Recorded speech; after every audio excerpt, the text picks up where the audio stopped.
This young man was Iha, and he was utterly shocked out of his mind when, without warning, his butt found itself planted back in his old high school classroom. Iha quickly confirmed one thing. He had been reborn to the time just before the college entrance exams, and now, there were only 25 days left. Unbelievable. The young man grabbed his hair, face pale as he screamed, "What kind of horrifying plot is this? If you want me to be reborn, at least do it after college." Since ancient times, humanity on Blue Star had faced a certain type of natural disaster, secret realm invasions, these realms connected to other worlds, filled with terrifying demonic beasts, taking advantage of spatial rifts. They invaded human lands. Some were powerful enough to destroy dozens of nations, threatening the very foundation of human civilization. To fight back, humanity developed the monster gene system, injecting beast genes to awaken a monster template and unlock genetic talents. Only such warriors could hope to save human civilization. This also meant that warriors enjoyed a status and treatment far above ordinary people. The whole of Blue Star entered an age where martial arts was everything. All else was lowly. Only martial cultivation was supreme. At that moment, a system interface appeared, displaying lines of text: world traversal completed, introduction concluded, host, Iha, status, reserve warrior, transmitting original host's memories. Before Iha could shake off his negative days, his classmates had already turned to mock him. "Look, that trash Iha is daydreaming again, ha ha ha. That kind of loser still thinks he can take the college exam?" A girl in a pink uniform, with her chin raised proudly, sneered, "Just quit school already, you useless waste. Go work as a bottom-tier laborer and hide at home until you die." His face twisted like a monkey's as he muttered in resignation, "Sure enough, every bullied protagonist has to deal with one ringleader girl." Not only did he not care much, he even analyzed calmly.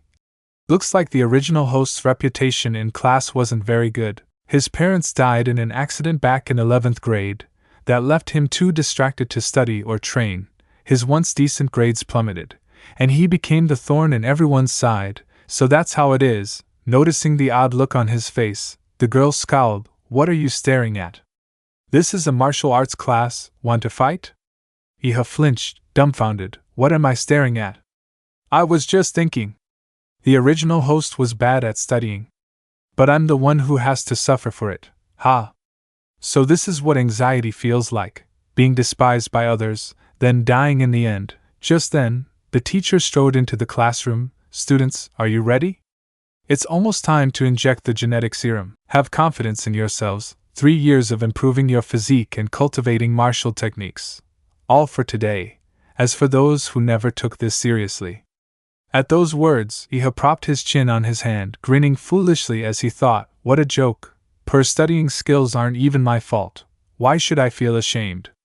But since I've inherited this guy's place, I guess I should tidy things up for him." This was Ancheng First High School, gene injection room. Murmurs filled the air as students whispered excitedly, "What kind of monster template do you think I'll awaken? Maybe a Tier 3 blazing mountain eagle? Or a Tier 4 sea dragon? I bet it's only a Tier 1 beast. Haha." Inside this box was the Gen Awakening reagent. It contained the primitive genes of all the magical beasts humanity had managed to collect. Once injected, the body would absorb one of them and awaken. Generally, the stronger one's physique, the stronger the beast gene they would awaken. The teacher held up the vial and instructed, "Students, do not be afraid. After the injection, remain calm and accept the power. Now come up one by one when your name is called to receive the reagent." After that, names were called one after another: Chin Peng Fei, Miao Yu Nuo, and each went up to receive the injection. As soon as the liquid entered their bodies, they screamed in agony as their entire forms underwent transformation. Iha, watching this scene, grew uneasy. After they injected, they all turned strange, even writhing in pain. "It seems this power doesn't come easily." Resolute, he set everything else aside, jabbed the syringe straight into his neck, and chose to risk it all. The moment the liquid entered his veins, Iha's eyes flashed a vivid green. But something wasn't right. The teacher leaned closer, scrutinized him, and said, "Student Iha, it looks like you haven't changed at all." Iha froze, replying blankly, "Teacher, could it be that my reagent was a fake?" The girl in pink stepped out with her usual arrogance, mocking, "Ha ha ha, look everyone! Seems like he awakened nothing at all. A martial warrior who doesn't awaken is like a bird without wings. Isn't this the end for him? Ha ha, just as you wanted. Now you can give up being a warrior and go home to wait for death." His chest boiled with rage, this hateful girl. She must be the ringleader behind those who bully me. Suddenly, a chill ran down his spine, his heartbeat quickened, a strange sensation crept through every fiber of his body, a system prompt echoed in his mind: specimen of infinite beast acquired, host, comprehensive physique, B, basic martial arts curriculum for students unlocked, launch on fist, steel chi technique. The pink-clad girl continued to sneer, hands on her hips. What's this? If you didn't awaken, then you didn't awaken, why pretend? At this moment, his entire body trembled, his voice changed, low and resonant, as he warned, "Leave, now." She defied him with a scoff. "Why should we?" "Based on what?"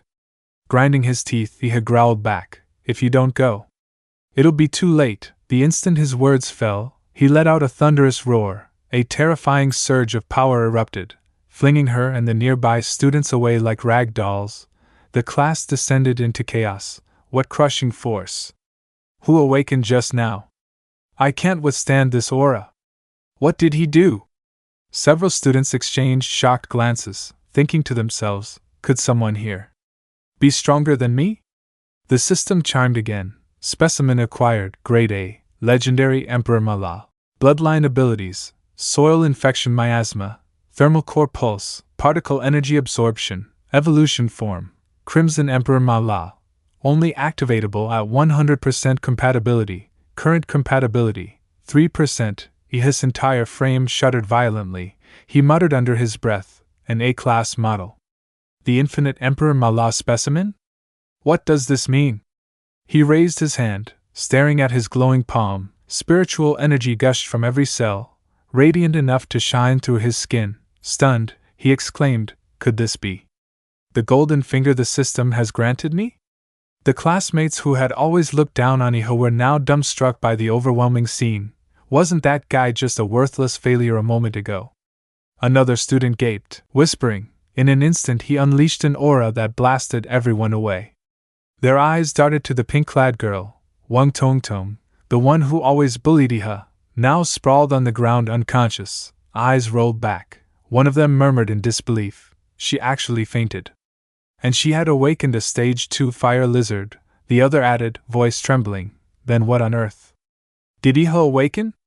The buzzing chatter didn't stop. After witnessing the terrifying inner power of Iha, those who had once mocked him now bowed low to the ground, trembling in fear. Iha, with an innocent and apologetic expression, scratched his head awkwardly, cough, cough. Sorry about that. The commotion got a little big. I did tell everyone to step aside, didn't I? Who told you not to listen to me? Just then, the school's loudspeaker broadcast an announcement. The awakening injection period has ended. All awakened students are to proceed immediately to the examination hall to determine their beast gene and martial level. Scene shifts to the examination hall. The hall was equipped with countless cutting-edge gene breakthrough detectors, capable of accurately identifying both beast genes and martial ranks. Students entered one by one, their results quickly displayed on a massive screen. Li Xian Yuan, Class 12-8, awakened to the beast gene of the Gale Venom Moth. Rank 3. The crowd instantly erupted. Wow, lucky guy. He was only average before, but now he's the ace of his class. A powerful bloodline really is no joke. The next announcement belonged to another male student, Suo Zhou, Martial Disciple Stage 9, awakened to the peak Rank 3 Frost Dragon bloodline. The audience broke into heated discussion again. No surprise there. Suo Zhou is rank number 1 in the grade, Stage 9 Martial Disciple plus a peak Rank 3 Frost Dragon. The provincial top scholar of Anqing this year is basically guaranteed to be him. Then came the turn of a beautiful girl whose results drew just as much attention. Lu Yudong, Martial Disciple Stage 9, awakened to the rare Rank 4 Nether Crow bloodline. Fans immediately exploded into cheers. Look! Even Miss Lu, the heiress, awakened at Stage 9. Damn, a Rank 4 Nether Crow, and it's rare! Now that is a true provincial top scholar. A rank 4 beast. If it manifested fully, it could destroy half a city. To ordinary martial artists, it's like ants before a giant. Only a grandmaster level expert could stand against it. He still hadn't been called yet. Standing below the screen, he rested his chin in his hand, lost in thought. Their beast models are all divided into rank 3 and rank 4. Why is mine labeled as grade A? Suddenly, the loudspeaker echoed his name, yet with unusual emphasis. Next, Class 7 to 3. Startled, his cheeks flushed in embarrassment. Was that really necessary? Calling my name so clearly, dragging every syllable out? Seriously. Because of his earlier earth-shattering display, Iha had already become the center of attention and expectation. All around, admiring and awestruck gazes locked onto him. The crowd automatically split into two neat lines, creating a path for him to walk through, whispering in excitement. With impact force like that, he's definitely destined for greatness. Better get close to him fast. We must hold on to this golden thigh. My idol, my idol! Iha's turn at last. With that overwhelming aura just now, his level can't possibly be low. He's top tier for sure. But the more they praised him, the more pressure Iha felt. Only he knew the truth, that his talent was rated as grade A completely different classification system altogether. He muttered to himself, this world really worships raw power in such a naked, unashamed way. Passing through the cheering crowd, Iha stepped calmly into the examination room, his face expressionless. Outside, the noise never ceased. This time, Iha will definitely stun the whole class, yeah, with power like that. There's no way he's ordinary. The aura he gave off was insane. What bloodline rank could possibly produce that? Aranching is about to give birth to a true powerhouse. Yet, far away in the corner, someone stood silently watching. Their eyes were cold, holding no joy at all in seeing Iha celebrated. Instead, they whispered to themselves, so his name is Iha? Interesting, very interesting indeed. Moments later, Iha's information appeared on the big screen. But to everyone's shock, it only showed basic details. While all the key data fields were marked undetermined, the crowd shifted from surprise to disbelief, then to an uproar of ridicule. Martial Disciple, Stage 3, Beast Gene. Undetermined, ha! Even my little brother in middle school could beat this. What a letdown. We sure expected too much. Laughter spread quickly as the crowd turned on him once again. Undetermined Beast Gene? That means he's nothing special, exactly. A Stage 3 Martial Disciple can't possibly have a good bloodline. So that earlier display was just a giant fart, huh? Haha, in the end, Iha is nothing more than dried mud pretending to stick to a wall. Amid the mocking jeers, Iha walked silently out of the exam room, his expression heavy and dark. Under his breath, he muttered, Ma La isn't detected by the scanner. But the Infinite Beast model system has already activated. A virtual system panel lit up in his mind. Infinite Beast model upgrade system. Complete tasks. Gain reputation, and earn chances to draw new beast models. Current draw chances, 0. His thoughts turned sharp and calculating. My beast model may be classified differently. But that only means, a sly, unreadable smile tugged at his lips. His eyes glimmered with fierce determination and a rising thrill as he looked at his own hands. As long as I meet the conditions, I can draw beast models without limit. His voice grew firm, filled with ambition. In that case, doesn't that mean I'll become the king of beasts? The next morning, at Qingno, one high school, the sun was shining brightly. Inside the teacher's office, a stern-looking teacher took a long sip of coffee, then turned to scrutinize the student standing before him. What? You want to take time off from school and study at home until the university entrance exams before coming back? He stood tall, legs spread slightly, fists clenched, his expression full of eagerness and determination. Teacher, I truly want to improve. I know I'm lacking in many areas. If I don't follow a special training path, catching up with everyone else will be nearly impossible. The teacher's eyes remained serious, his voice firm and tinged with warning. You need to understand, if you want to become a true martial artist, the only path right now is to enter a martial arts university. I know you just awakened your bloodline, but your foundation is far too weak, almost non-existent. Passing this year's exams is unrealistic. My sincere advice is that you prepare yourself to retake them next year. Don't be too impatient, standing before the teacher's doubt and harsh advice. He couldn't hold back the determination burning inside. He immediately deployed his ultimate move, sincere pleading, his eyes sparkling with conviction and desperate hope. Teacher, the harder it gets, the faster I must progress. Perhaps you don't fully understand my potential yet. I've awakened an extremely powerful bloodline. As long as I'm given the chance to train diligently, I will succeed. Please, look into these honest eyes of mine. I swear I'm not lying. His overly dramatic but genuine reaction softened the teacher's heart. Those eyes do look sincere. Fine. I won't make things harder for you. All right then. But remember, you must come back next year to register for exam prep with me. The scene shifted to Cheng's Martial Artist Center. He wandered alone through the bustling, wide avenues of the downtown district. As he walked, his mind was busy with calculations. The house my parents left has already been mortgaged, bringing in $600,000. Together with the accident compensation of over $1 million, I now have a decent amount of capital.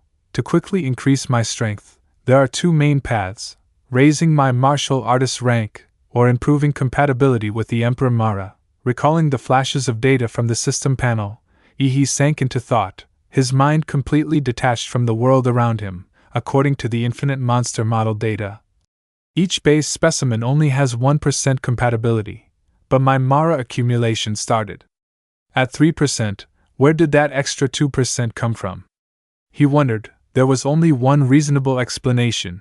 The Mara specimen had absorbed leftover medicinal energy from the genetic awakening drug, boosting compatibility by 2%. This realization made his eyes light up. This means the standard genetic medicines of this world can enhance the monster model as well, he thought to himself. Compared to painstakingly cultivating martial arts step by step, pouring money into boosting compatibility seems far more suitable for me, having discovered a shortcut to rapid power growth. He couldn't suppress his excitement. I must hurry and buy genetic enhancement drugs. Entering the Martial Artist Center, he swiped his student card at the gate. In that instant, a strange sensation washed over him. His eyes widened in astonishment. Through his special vision, he saw that everyone around him was enveloped in a unique aura of energy, clearly reflecting their awakened abilities. Almost everyone here possessed strong auras, a clear sign that they were martial artists of remarkable power. Unable to contain his surprise, he blurted out, "Is everyone here an awakened martial artist?" After awakening the Mara accumulation model, he discovered he had gained a special sensory ability. The Mara's life field amplified his perception of the life signals of nearby beings. He could clearly feel the boiling blood coursing in their veins, even hear the primal roars of the beasts hidden within their bloodlines. Immediately, a fierce thrill surged in his chest. His eyes gleamed with spiritual light. Martial artists, beasts. I can't restrain this burning desire to fight, he chuckled softly, his voice carrying both confidence and madness. After all, the Mara accumulation is the king of monsters in this world, a sovereign born to conquer every living thing on this planet. Unable to suppress his emotions, he nearly shouted aloud, "Too bad I'm still too weak right now, so Emperor Mara will just have to endure for now. Once I grow stronger, I'll show the entire world what it truly means to be the king of monsters." Immersed in ambitious plans for the future, he suddenly felt a gentle hand pat his shoulder from behind. "Hey little guy. Don't go peeking at people so casually, kiddo." Startled, he had turned around and realized the misunderstanding. The young man hurriedly explained, embarrassed, Sorry, big sis, I didn't mean to." The woman appeared easygoing, waving her hand dismissively. "It's fine, you must have just awakened your beast's bloodline and can't control your abilities well yet, right? What brings you to the Warrior Center?" Iha quickly replied, "I came to buy genetic medicine, but this place is too big. I couldn't find the counter. Pretty sis, could you point me in the right direction?" The woman was quite enthusiastic. Buying genetic medicine already? At this stage? Iha blinked in confusion. Is there something important I should know?" She replied lightly, "But genetic medicine is expensive and tends to cause resistance. Its effectiveness drops after each use. For the best results, most warriors wait until their bloodline reaches its natural limit before taking it." Still confused, Iha asked again, "Then, Big sis, how much does one vial cost? The fashionable girl raised 4 slender fingers and answered warmly, for your current stage, you can only use basic strengthening serum, about 400,000 per vial. At that number, he almost collapsed on the spot. His face immediately drooped. So expensive. Even all my savings wouldn't be enough to buy 5 bottles. Awkwardly, he asked, Big sis, do you know anyone who could help me get a discount? After a brief thought, the woman leaned slightly forward and pulled a business card from her bag before handing it to him. Though the motion was gentle, it still made her ample curves jiggle slightly. All right, here, take my card. Huan Liangli, 4th stage warrior. With a referral, you'll get a small discount. Hearing that, joy surged in his heart. He quickly accepted the card, his eyes sparkling with gratitude. Waving happily, he said, Thank you so much, sis. The woman smiled back. No problem. See you around. Once the conversation ended, he had got right to work. He dove headfirst into a money-burning spree at specialized warrior stores. At the Gen pharmaceutical counter, he paid 1,450,000. Then at the weapons shop, another 250,000. Just like that, he has spent recklessly without hesitation. Before long, night had already fallen. Scene shift. Back at his apartment, the young man sat cross-legged, focusing all his strength. Though pain and discomfort racked his body, he gritted his teeth, eagerly absorbing power from the costly genetic medicines. System notifications rang out one after another. Monster model, Berserk Emperor Malal, compatibility, 3% to 4%, 4% to 7%, composite physique, 8 to 10, 10 to 15, martial disciple, 7th stage. After enduring the torment of absorption for a long while, Iho was nearly exhausted. Stretching his arms, drenched in sweat, he panted. The feeling of leveling up is amazing. The first vials boosted my physique by 2 points, but the last one only raised it by 1. The further I go, the harder it gets to strengthen my body. Still, it's worth it. Just a few dozen minutes of medicine is equal to 3 years of grueling training. And this is only my ordinary physical strength. If I activate the full Imperial bloodline, I'll have a real shot at taking the top scholar's seat in this year's college entrance exam. With burning determination, the young man roared. Time to head into the secret realm. Secret realms were divided into tiers, from the highest and most dangerous, S rank, down to the lowest and safest, E rank. The higher the tier, the stronger and more vicious the beasts inside. The monsters of an S-rank secret realm were beings humanity could not currently control. If they were ever to spill into the real world, it would be a true doomsday disaster. Scene shift. Secret Realm No. 3. Anqing. Rank E. Fully equipped with weapons and protective armor, he has stepped into the entrance area of the E-rank secret realm. He scanned his surroundings for a while, then muttered to himself, There are fewer people here than I expected. Probably because this realm was cleared long ago. Most of the treasures have already been taken, leaving only weak beasts for rookies like me to train on. The young man walked along the path until he came across a small registration booth. Hello, I booked a ticket for Secret Realm No. 3. The woman in charge barely looked at him, lazily handing over some papers. Sign this death waiver. Here's your ticket. In front of Iha, the space gate leading into the realm appeared, a swirling vortex of unstable energy, radiating an ancient and dangerous aura. So this is a secret realm rift. This is the beginning of my path to becoming a monster king. Without hesitation, he gathered momentum and leapt straight into the vortex, his heart filled with excitement and anticipation. Here I come! The moment he dove into the rift, the familiar three-dimensional world vanished. It felt as though he had pierced through layers of space and entered an entirely new world. In an instant, he had landed safely on the ground. Instinctively, he braced one hand against the ground and dropped to one knee, his movement precise and practiced, from his position within the realm. He could clearly see strange celestial bodies hanging in the vividly colored sky. Azure Orchid Planet, Dark Mist Planet, Supreme Gold Planet. Each one forming a spectacle unlike anything seen under Earth's sky. Hurriedly adjusting his equipment, he had glanced around in amazement. Even though I studied this in books, nothing compares to seeing it with my own eyes. Incredible. And there's even a starry sky here. Oblivious to the danger creeping up on him, he remained in awe. Silently stalking from behind was a rank 1 beast, a blade-tooth hare, The moment it bared its fangs and lunged wildly at Iha, he whipped around, grabbed it by the neck, and snarled, "Stupid thing! Did you really think I wouldn't sense you?" Without mercy, he crushed it instantly, reducing it to nothing. Only a faintly glowing crystal remained in Iha's palm. He lifted it, examining it closely. The beast core of a blade-tooth hair, average quality, worth about 1,000 credits on the market. Not bad, earning 1,000 right from the start. Ordinary folks work a whole year to make just 3,000 or 4,000. Relaxed, Iha held the crystal up to the light. Still, collecting too many low-grade beast cores would be useless. It was better to focus on hunting rank 2 beasts and above. Just then, a strange tremor came from the ground behind him. Startled, he turned, only to see a gigantic soft-bodied monster erupt from beneath the earth. Its body writhed like a mutated earthworm, slimy and colossal, hundreds of times larger than Iha, a rank 2 beast. The demon devourer worm. The more bizarre and powerful the beast became, the more exhilarated Iha felt. Drawing the broadsword at his side, the corners of his mouth curled into a provocative grin. Perfect, just what I wanted.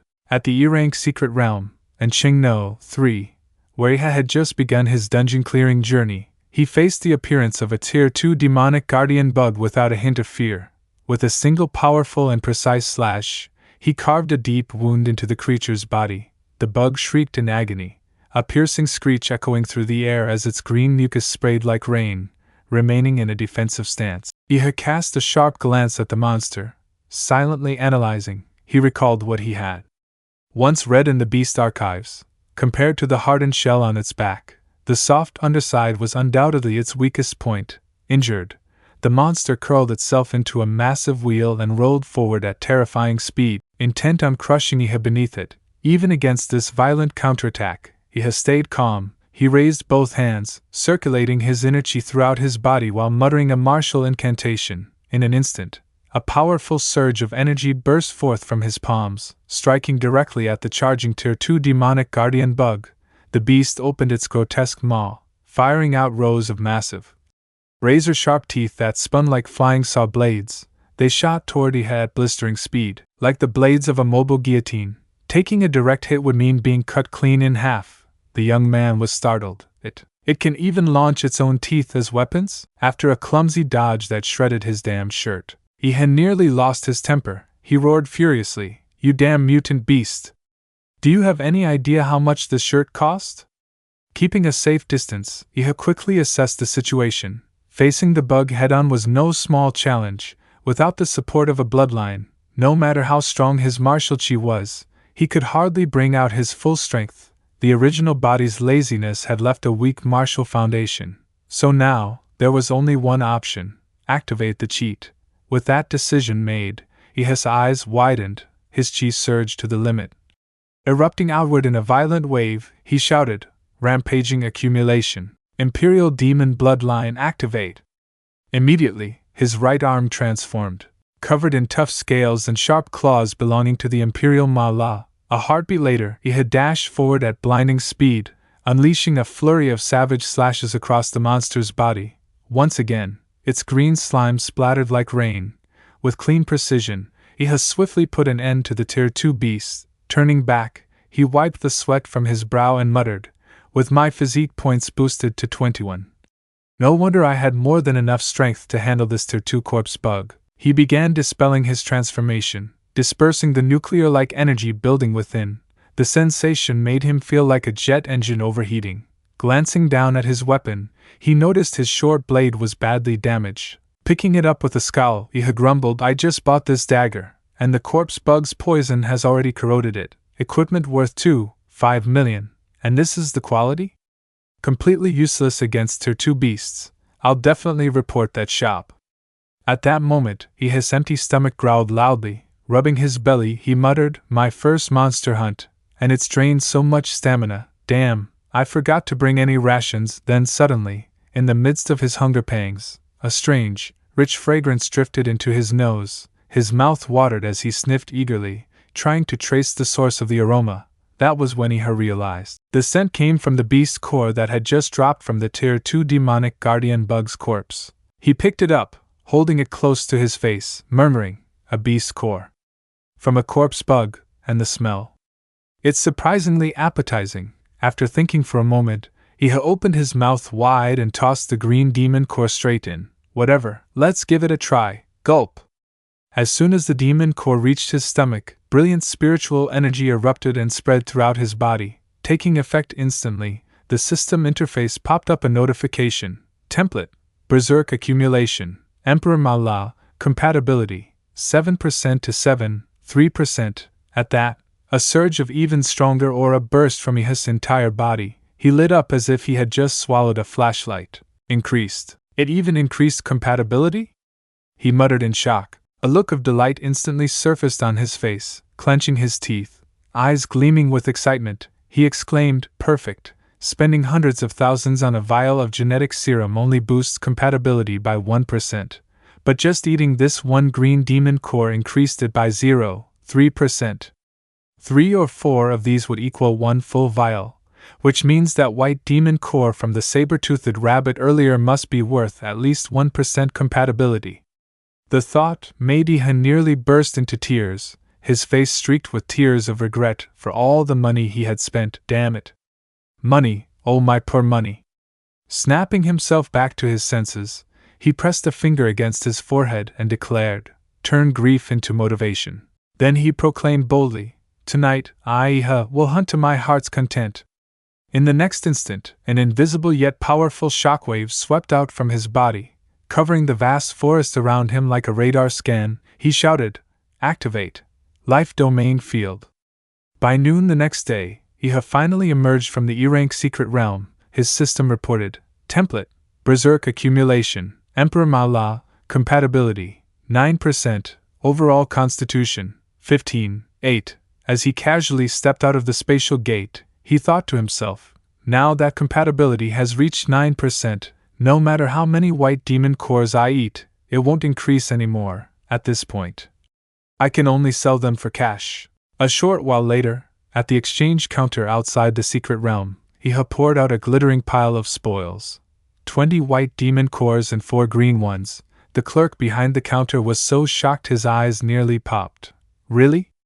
Just a high school student, yet you managed to bring back this many demon cores? The others waiting in line behind him gasped in awe, some even showing a bit of fear. Iha spoke calmly to the clerk. According to government regulations, martial artists must submit part of their harvest. I'll turn in 5 white cores, but I'll be keeping 1 green core. In his mind, he was already doing the math.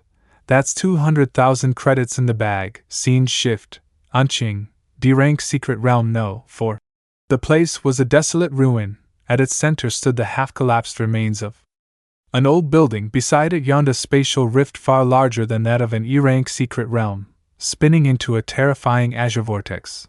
The entrance to the D-rank realm. The weather was bright and sunny. Parked nearby was a sleek, brand-new convertible sports car gleaming under the sun. A man in a blue dress shirt and sunglasses sat in the driver's seat and called out, "Captain Lin, this time we'll definitely complete the bounty mission to retrieve the blood jade flower, right?"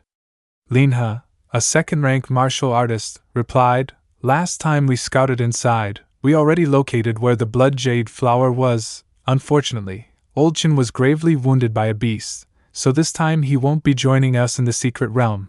A woman in the team crossed her arms over her chest, a trace of concern in her voice. "So our team is down to just 5 people?" At that moment, another man with a buzz cut spoke up. "That's right. According to the rules, a team must have at least 6 members to be allowed to enter a Class D secret realm." Linha turned around and answered confidently, "No problem. I've already contacted an intermediary. They introduced us to a new expert." He raised his hand, pointing toward a figure slowly approaching. The man wore rather shabby clothes, nothing about him resembling an expert. It was none other than He. The entire team looked doubtful. One of them asked, "Are you Desira, the 9th stage martial disciple?" He, looking a little sloppy, dug his nose and replied with a careless grin, "That's right." But inside he was thinking, "Since I'm still just a student, I don't have the qualifications to officially enter a Class D secret realm. I had no choice but to go to the black market, spend 100,000, and forge an identity just to join this team. What a waste, damn, my bad luck never ends." Linha frowned slightly, clearly concerned about the alias he had chosen. Desira. That name doesn't sound right at all. He thought. He only shrugged helplessly. No choice, just read it however you like, Captain. Not caring much about it anymore, he let it go. Lin had cleared his throat and spoke firmly. Fine, it's just an alias anyway. With your current cultivation as a 9th stage martial disciple, you're not qualified to enter a realm of this level. But our squad has decided to let you come along, observe, and gain some experience. In return, you must never hold us back, understood? He replied lazily, his tone indifferent. Whatever. But in his heart he thought, a captain's responsibility is to explain everything clearly before a mission. This guy seems reliable. Nothing like those who panic when something happens. With everything settled, he and the other squad members quickly boarded the off-road vehicle. Alright, let's go. This time we must find the blood jade flower. Moments later, the team passed through a spatial gate, setting foot on a strange planet. The ground stretched barren and desolate, without a single trace of greenery. Captain Lin had glanced at his locator and reported, "The blood jade flower is at the oasis ahead. Be careful. There's a rank 2 bloodline beast guarding it." He sat in the vehicle, resting his chin in his hand, gazing dreamily out the window. Last time it was a tropical rainforest, now it's a desert. These secret realms really do connect to entirely different worlds. Just then, as the vehicle drove deeper, a pack of feral, wolf-like beasts with dusty brown fur suddenly burst out from both sides, charging after the vehicle. One of the squad members sitting at the back immediately raised the alarm. "Captain, it's a horde of earth demon rats. They're rushing at us fast. Their target is us." Linha remained calm, giving a crisp order. "Huda, deal with them."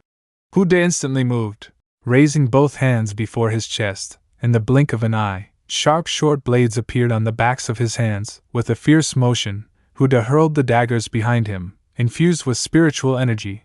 The blades shot out like lightning, piercing straight into the heads of the earth demon rats. Each impact exploded violently, shattering skulls into pieces as blood and flesh scattered across the desert. The beasts' agonized screams echoed in the barren wasteland, but Ihi's squad's vehicle continued at full speed without slowing down. Huda sat back down, withdrawing his hands, his expression unchanged. He reported briefly, "Problem solved." Ihi cast him a sidelong glance, secretly impressed. Channeling martial energy into throwing knives, turning them into mini-bombs on impact. Fast, efficient, and deadly, that's a really formidable skill. The vehicle pushed onward.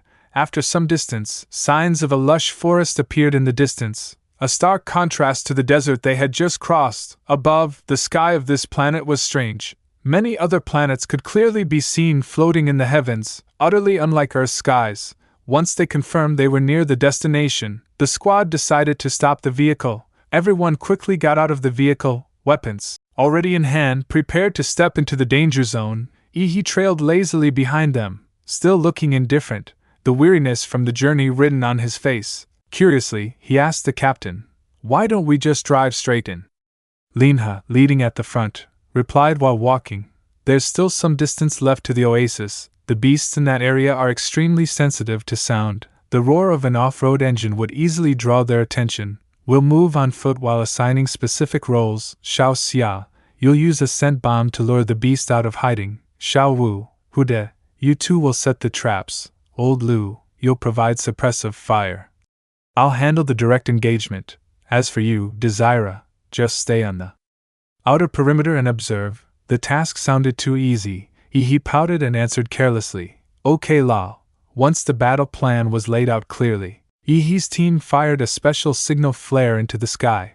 Bang! Bang! Bang!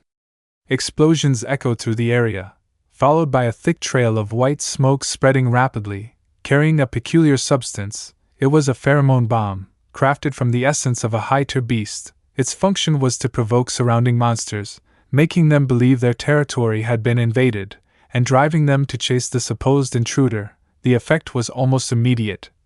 The ground trembled faintly as a rank 2 earth dragon beast emerged. Its body resembled that of a dinosaur, yet covered in scales that crackled faintly with electric currents. The creature rose mightily, radiating terrifying power. Its massive jaws gaped open, thick drool dripping, and it roared thunderously as if ready to shred apart any living being that dared approach. "It's here, everyone, be careful," Xiao Xia warned. Meanwhile, in another location, not far from where Yi's squad had annihilated the earth demon rats, a few blood-stained throwing knives still lay embedded in the sand. From afar, a tall figure cloaked in black slowly approached. His face hidden beneath a hood, on his forearm were two intersecting scars. Grotesque and intimidating, he crouched down, plucking one of Huda's daggers from the sand, still wet with beast blood. As the dust drifted away, the stranger's features became clearer. A bald old man wearing dark sunglasses. He looked somewhat stylish, yet radiated an unsettling aura. With a grotesque grin, he stuck out a long tongue, licking the bloody blade in a disturbingly perverse manner. His eyes glimmered with madness and killing intent as he let out a savage laugh. Ha ha ha! Back on the battlefield, the earth dragon that had just appeared instantly sensed the danger. The gigantic beast was still flaunting its overwhelming power when Lin He struck first before it could do anything more. He shot forward like an arrow, his sword slicing through the air in a razor-sharp arc. With a single blow, the monster's head was severed from its neck and thudded heavily to the ground. The enormous corpse collapsed with a deafening crash, spurting out streams of green blood. Immediately, Xiao Xia, the only girl in the squad, rushed over in a panic to report, "Captain Lin, the rear has been dealt with too, we finally did it." Before the towering corpse, Lin He rested his sword proudly on his shoulder, the corner of his lips curling into a confident grin. "Well done, now let's go find the blood jade fruit." But at that very moment, an unexpected calamity struck. From behind him, a claw sharp as a blade tore through the wind like a phantom. A terrified scream rang out. Lin He spun around on instinct, and right at the brink of life and death, a figure streaked forward like lightning. No one knew when he had appeared. But now he was right above the captain, before anyone could grasp what he intended. Boom! A fist came crashing down, carrying with it a terrifying surge of spiritual power. Like thunder descending from the heavens, the earth shook violently, clouds of dust exploding into the air. When the haze cleared, Lin He was still standing, alive, but his face had gone pale with shock. He turned to look at Yi, unable to believe his own eyes. Isn't he just a first-stage martial disciple? How could he possess the strength to blast away even a second-stage beast? Xiao Xia's eyes widened in astonishment as well. That punch! It was terrifyingly strong. At once, Yi became the center of attention, his teammates showering him with awe-filled gazes. "That Lan Mountain fist of yours is incredible. You even took down a second-stage beast in one blow." He only brushed the dust off his hands and replied coolly, in a voice full of effortless swagger, "Nothing big." Captain Lin He stepped forward, eyes gleaming with satisfaction. "Thank you for saving me. From this moment on, you're officially one of us." A short while later, Lin He found what they had been searching for, a small, deep red fruit, shaped like a beating heart. Holding it aloft, he exclaimed joyfully, "Found it! This is the blood jade fruit." Curious, Xiao Yu poked at it playfully.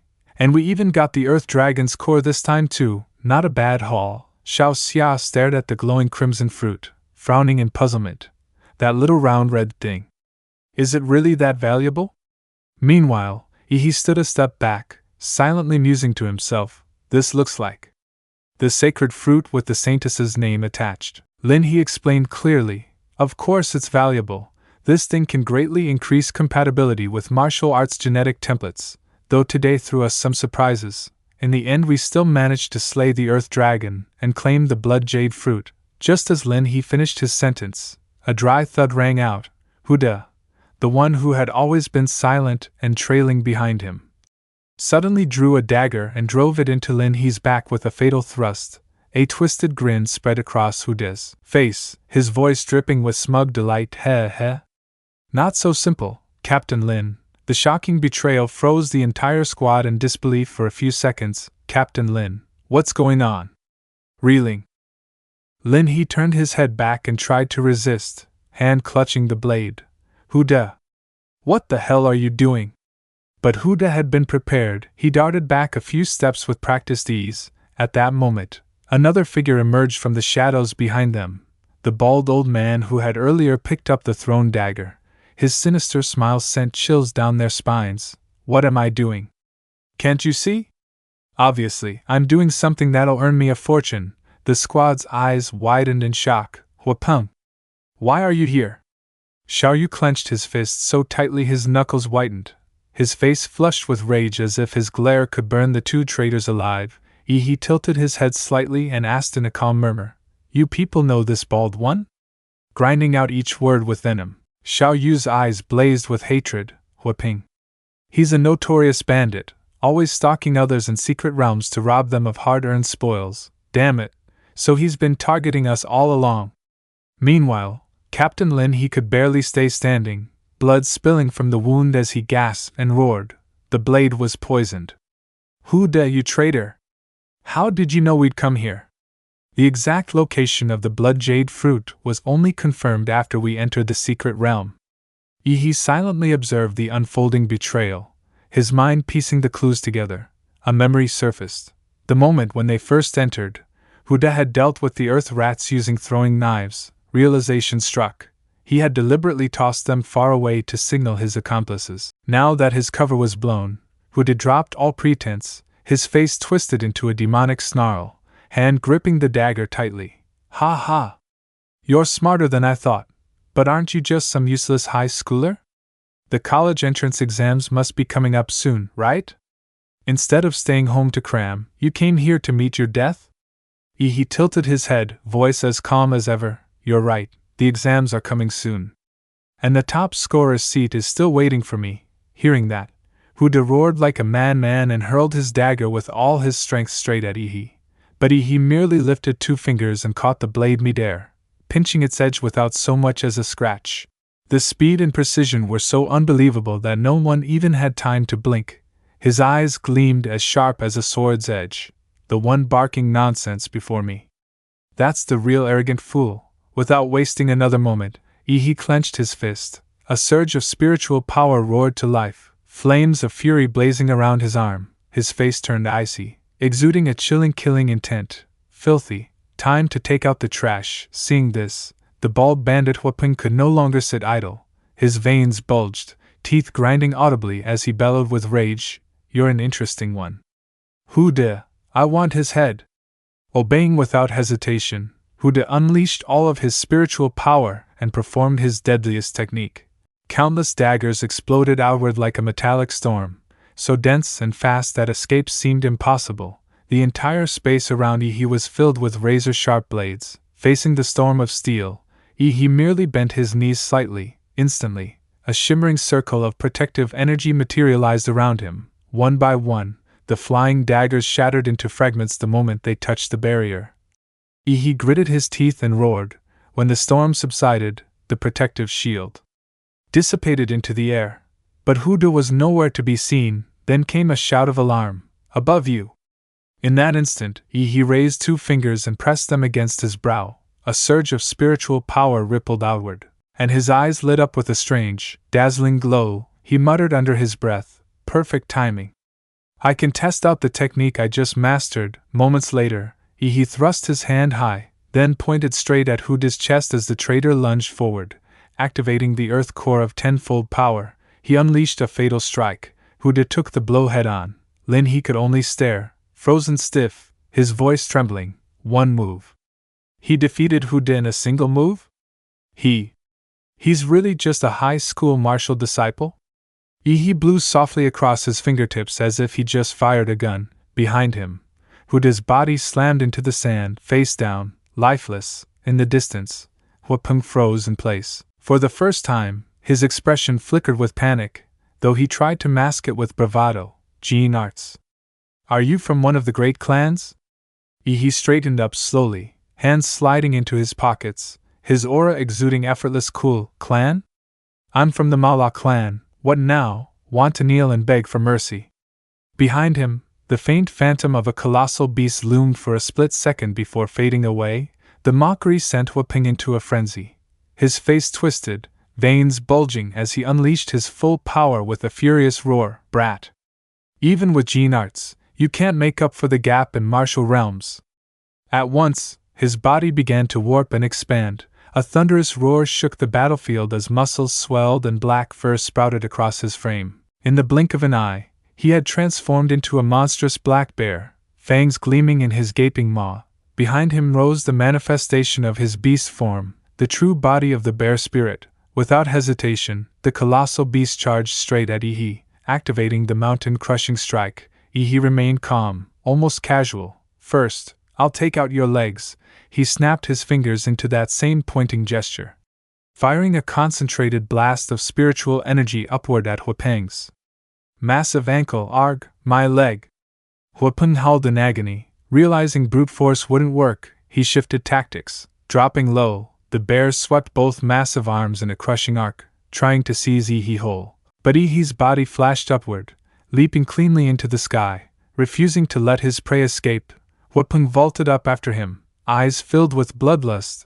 This was the power of a true second-stage warrior. Even after Ihi unleashed his devastating atomic breath, it wasn't enough to completely melt the bear's titanic ankle. Huapeng's massive claws closed in, mere inches from tearing him apart. The killing intent radiating from the beast was suffocating.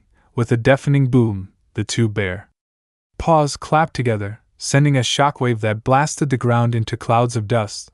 But Ihi was gone. He hadn't just dodged. He'd reappeared behind Huapeng, spiritual power blazing in his fist. Done flailing? My turn. Ihi clenched his fist tight, his entire body igniting with searing power. Flames of pure spiritual force roared around him, condensing into his strike. Without hesitation, he drove it home. The colossal bear convulsed as the blow landed, its massive frame shattered back into human form. Huapeng collapsing to the ground, body scorched and bruised black. Steam rose faintly from Ihi's hands. The others who had once dismissed him could only gape in shock. No one had imagined that the high schooler they thought weak could unleash such terrifying might, as so strong. Way too strong. Yet even beaten, Huapeng refused to yield. Bloodied and battered, he staggered to his feet, his voice twisted with spite. You dared to weave poison into your gene art? Despicable! A vicious martial cultivator like you will face retribution. I curse you! Clearly, he had misunderstood the true nature of Ihi's power. But those venomous words were the final straw. Ihi's eyes snapped wide, crimson light blazing within his pupils. His voice dropped into a chilling growl, each word laced with killing intent. Plenty have cursed me before. Who the hell do you think you are?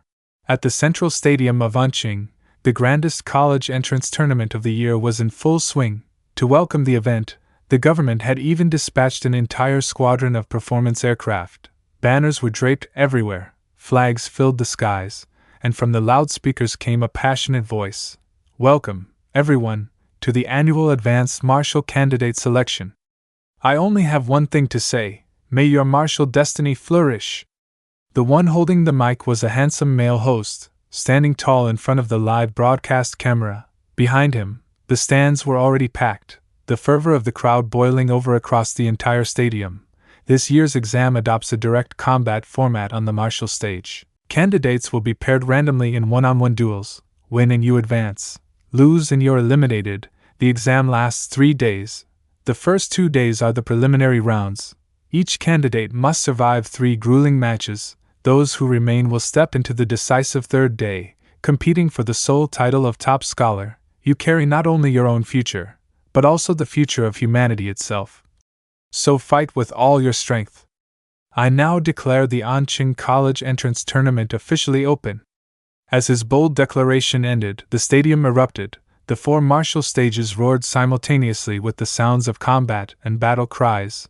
On the foremost stages, even the female contestants were fighting fiercely, refusing to be outdone by the men, making the atmosphere suffocatingly intense.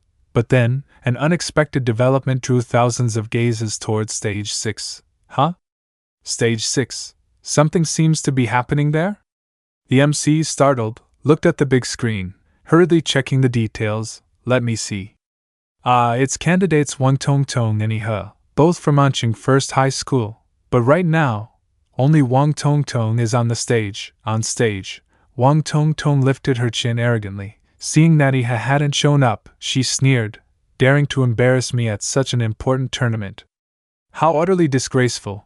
The crowd began buzzing with heated whispers. He's probably so scared he's hiding at home, too afraid to show his face. Ha, what a coward!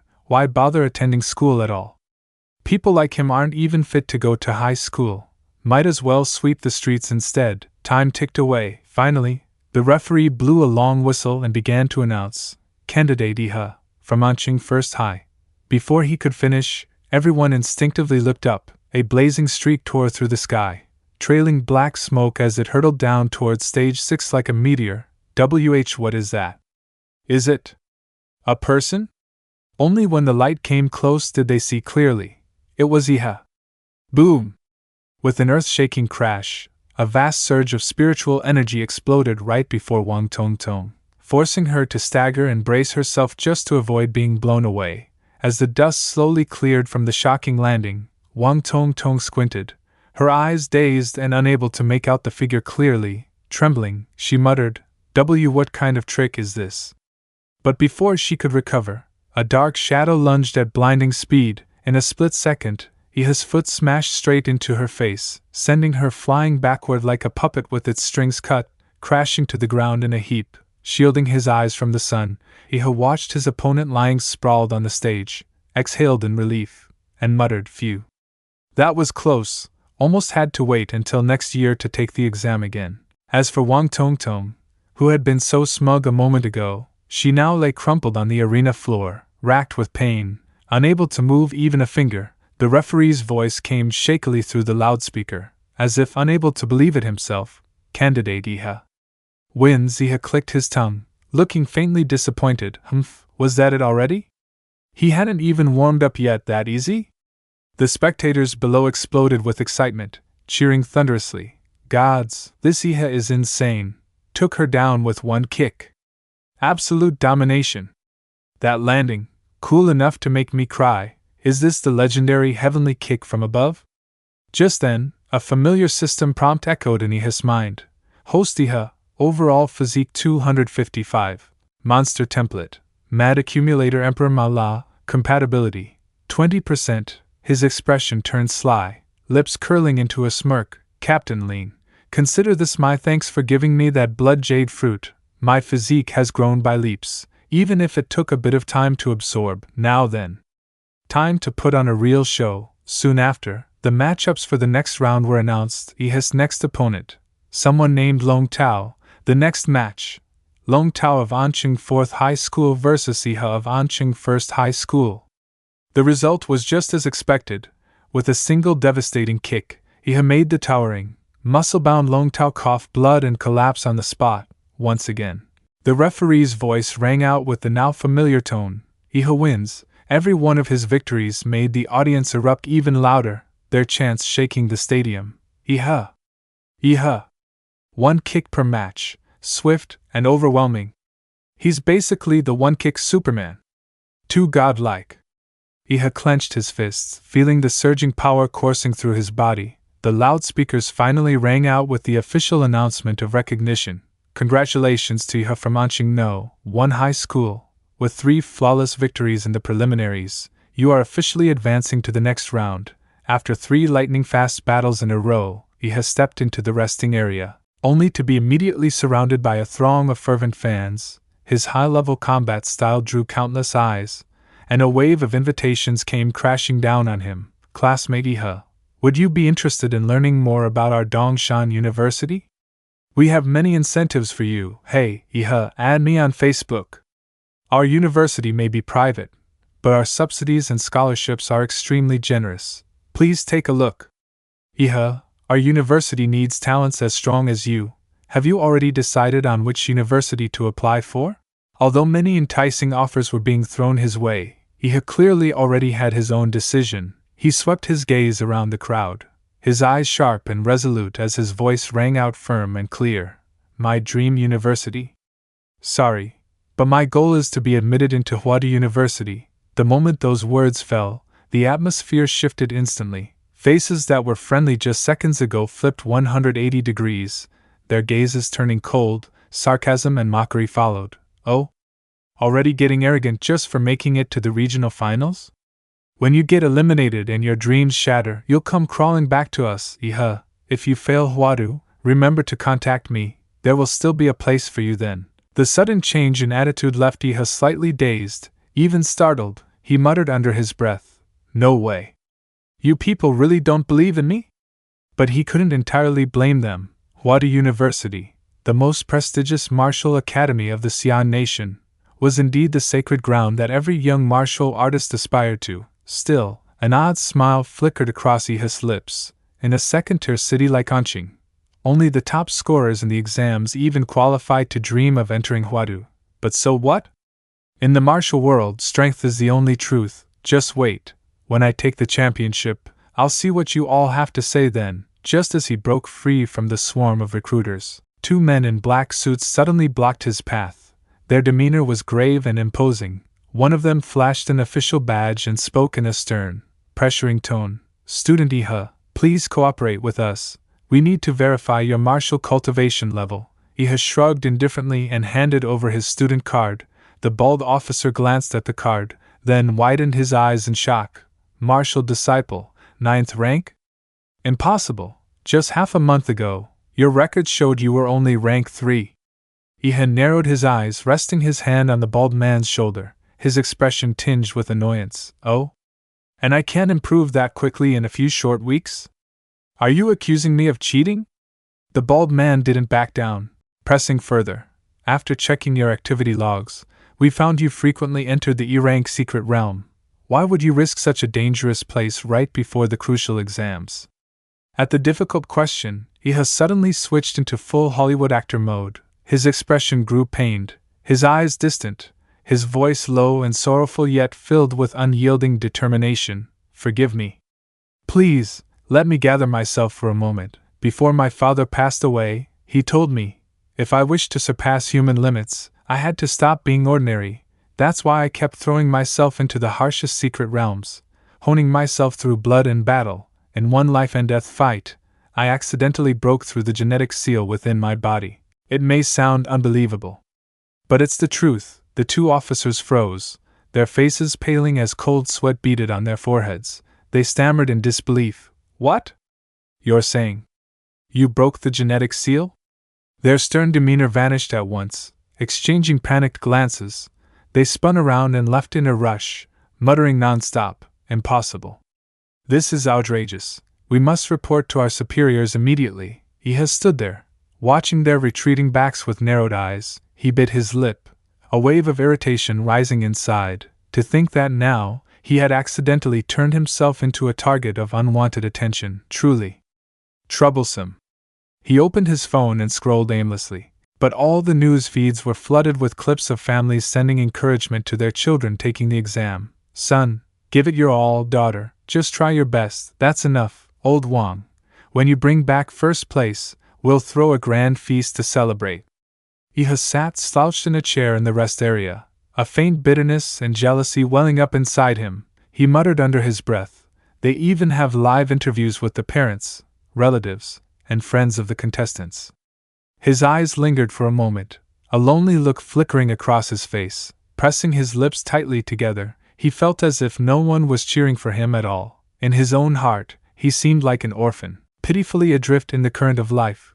But what he didn't know was that, somewhere in a hidden corner, someone had been quietly watching him all along, eyes filled with expectation and silent encouragement.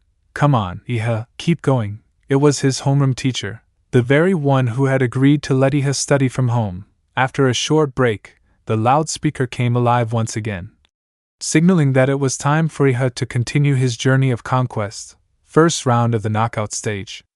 Contestant from Anqing No. 1 High School, Iha. This time, his opponent was none other than a well-known student from No. 3 High School, Luo Xuan. The moment Luo Xuan appeared, he instantly drew the attention and murmurs of the crowd. That's Luo Xuan.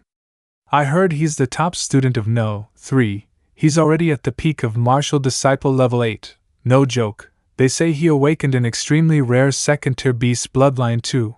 Both of his parents are famous martial artists. Whoever's facing him this round is seriously out of luck. Basking in the cheers and flaunting an arrogant expression, Luo Xuan radiated confidence, yet Iha remained indifferent, seemingly unconcerned. He casually scratched his neck, then uttered a line that left Luo Xuan dumbfounded. You go first. Those words, dripping with disdain, landed like a stinging slap across Luo Xuan's face. Fury surged within him, his voice shaking with suppressed rage as killing intent spilled out. Ha! Do you even know who I am? Faced with his opponent's raging aura, Iha only shrugged, his reply calm to the point of mockery. Whether I know or not, does it change the result of this match? That single sentence completely shattered Luo Xuan's composure. Roaring in rage, he unleashed his spiritual power, which erupted like a volcano about to explode. The arena quaked under the terrifying pressure. Ha ha! You're not wrong, but in the end, I'll be the one standing victorious. With that, he poured all his power into his right arm, his clenched fist glowing with violent energy. Like a berserk beast, he roared and charged straight ahead. Hope your luck is good enough to at least survive this blow. In that very instant, he activated his rare beast bloodline. His right arm transformed entirely, becoming a monstrous black beast limb, covered in steel-hard scales and tipped with razor-sharp claws. The terrifying arm swung straight for Iha's face, a strike meant to end the battle in one decisive blow, but Iha did not panic. Not a flicker of fear crossed his eyes. Calmly, almost leisurely, he raised his bare hand and caught the monstrous claw head-on. His voice, low but clear enough for both of them to hear, carried a mocking weight. Not bad, your momentum's decent, but still far worse than that bald old man whooping. With what seemed like a simple squeeze, Luo Xuan's face twisted in agony, his complexion turning ashen. Cold sweat poured down his forehead as he trembled like he was facing a true monster. And my hand. He stammered in horror. Seizing the opening, Iha raised his other arm high, then brought it down like a hammer. A devastating force, laced with brilliant spiritual energy, crashed upon Luo Xuan. His body was slammed into the ground, the arena floor cracking into a spiderweb of fissures beneath him. Standing tall, Iha curved his lips into a cold, merciless, and arrogant smile. You don't even look like a contestant at all. And just like that, the referee's voice rang out, winner, Anqing. No, one high school, Iha. The murmurs grew louder and louder, and the spotlight was now entirely on Iha. Just one move, and he even defeated the seeded player. Luo Xuan, damn. Luo Xuan's aura was pretty strong, yet he's already flat on the ground. His strength isn't even on the same level as the other contestants. The gap is just too big. Iha still stood there carelessly, digging at his ear as if nothing had happened. The girls were in a frenzy. He's so handsome. Husband, I want to have your babies. The whole arena erupted. Even though he used his hand this time, it still only took one move. Too strong. He truly lives up to his reputation as someone a cut above the rest. I think I'm starting to like you, Iha. He's definitely going to make it to the finals. One after another, the injured contestants were carried off the stage. If not crippled, then unconscious. In a hidden corner of the arena, a student quietly observed, his gaze focused as though he had realized something. He muttered under his breath, a mix of doubt and admiration. Iha, huh? No wonder he's the one I've had my eye on. But I will definitely defeat him in the finals. Meanwhile, in the special monitoring room of Dawado Academy's admissions office, Iha's explosive display had immediately drawn the attention of several influential figures. A powerful-looking man pointed at the large screen, his voice sharp and commanding. Within 30 minutes, I want his entire file. At once, the subordinates answered in unison and moved to comply without hesitation. At the same time, in another arena, the atmosphere was heating up by the minute. The MC shouted excitedly into the microphone, "The second match of the promotion round is about to begin." All eyes in the stadium were fixed on two beautiful girls, so striking that the entire crowd was buzzing with excitement. Damn, a battle between two genius beauties. I'd better keep my eyes wide open for this one. One of them was Bi Shaoling, the queen of No. 2 High School, with her long wavy hair and fashionable short skirt. Her bright red lips curled into a mocking smile as she pointed straight at her opponent, Miss Liu. I absolutely hate that expressionless, robot-like face of yours. Facing her was the aloof beauty of No. 1 High School, Liu Qingzhu, the Ice Queen herself. In contrast to the provocation, she remained silent, her gaze as cold and still as a frozen lake. Meanwhile, the stands grew even more raucous. My favorite thing is watching beauties fight. Drooling already. Shut up, you perverts! The referee's whistle blew sharply, signaling the start of the match. Qingzhu's silence only made Shaoling boil with rage. Without wasting a second, She charged forward and unleashed a storm-like kick. Good. Let's see if you can keep that face of yours once I've pinned you to the ground. But Qingzhu refused to be cornered. Calmly raising her hand, she gathered her energy. Forming a radiant circle of spiritual force in front of her, she shouted, Lu Clan's secret art, Fu Bi Xuan. The ring of spiritual power spun violently, pressing down against Xiaoling's legs mid-strike. The dazzling light suppressed her force completely, even as Xiaoling leapt high and launched attacks with both fists and feet. Qingzhu parried them with serene precision. Amid their breathtaking mid-air clash, Xiaoling's eyes flared with killing intent. She roared furiously, Take this seriously. Yet her offensive clearly wasn't working as usual. The instant her palm touched Qingzhu's chest, her entire arm was instantly ensnared by the swirling circle of energy. Caught off guard, Xiaoling's face drained of color. Inwardly, she screamed, Damn it! I've walked right into her trap. Unable to pull her arm free from the spiraling force, she completely lost the initiative. This was the golden chance to end it. Without another word, Qingzhu gathered all her spiritual power into a single strike, her fist bursting forth in a radiant explosion of light. The clash between the two young women not only left the audience breathless but also had the MC shouting with uncontrollable excitement, A Xianhuang martial art! A mere university entrance candidate mastering a Xianhuang martial technique? With talent like this, she doesn't even need to take the exams. She could be admitted straight into Huaiyou. But Xiaoling refused to be overwhelmed. She instantly summoned her beast form, and behind her appeared the manifestation of a ferocious tiger, roaring madly.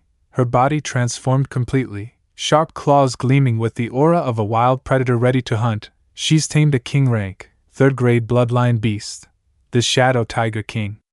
Before the words could even finish, the arena erupted in uproar. A king-rank bloodline was already extremely difficult to control, but to subdue such a savage beast as the Shadow Tiger was another level entirely. None dared to underestimate her strength now. On stage, even while still holding the advantage, Xiaoling didn't hesitate to taunt her opponent, Show me your Nether Sparrow bloodline.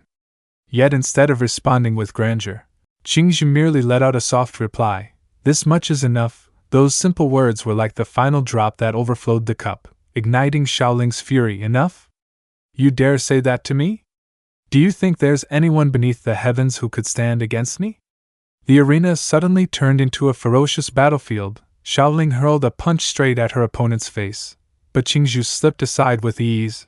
Undeterred, Xiaoling launched forward with both legs, her razor-sharp claws enhanced by spiritual energy as they swept toward Qingzhu's lower body. But at that very moment, Qingzhu began chanting. She raised her hand to the center of her brow, her eyes flashing brilliantly as she cried out, Huan Jade Pool. With a single gesture, a ring of spiritual force enveloped Xiaoling's sharpened claws. The MC's voice rang out, excitement laced with tension. The spiritual energies of Liu Qingzhu and Bi Xiaoling have clashed violently.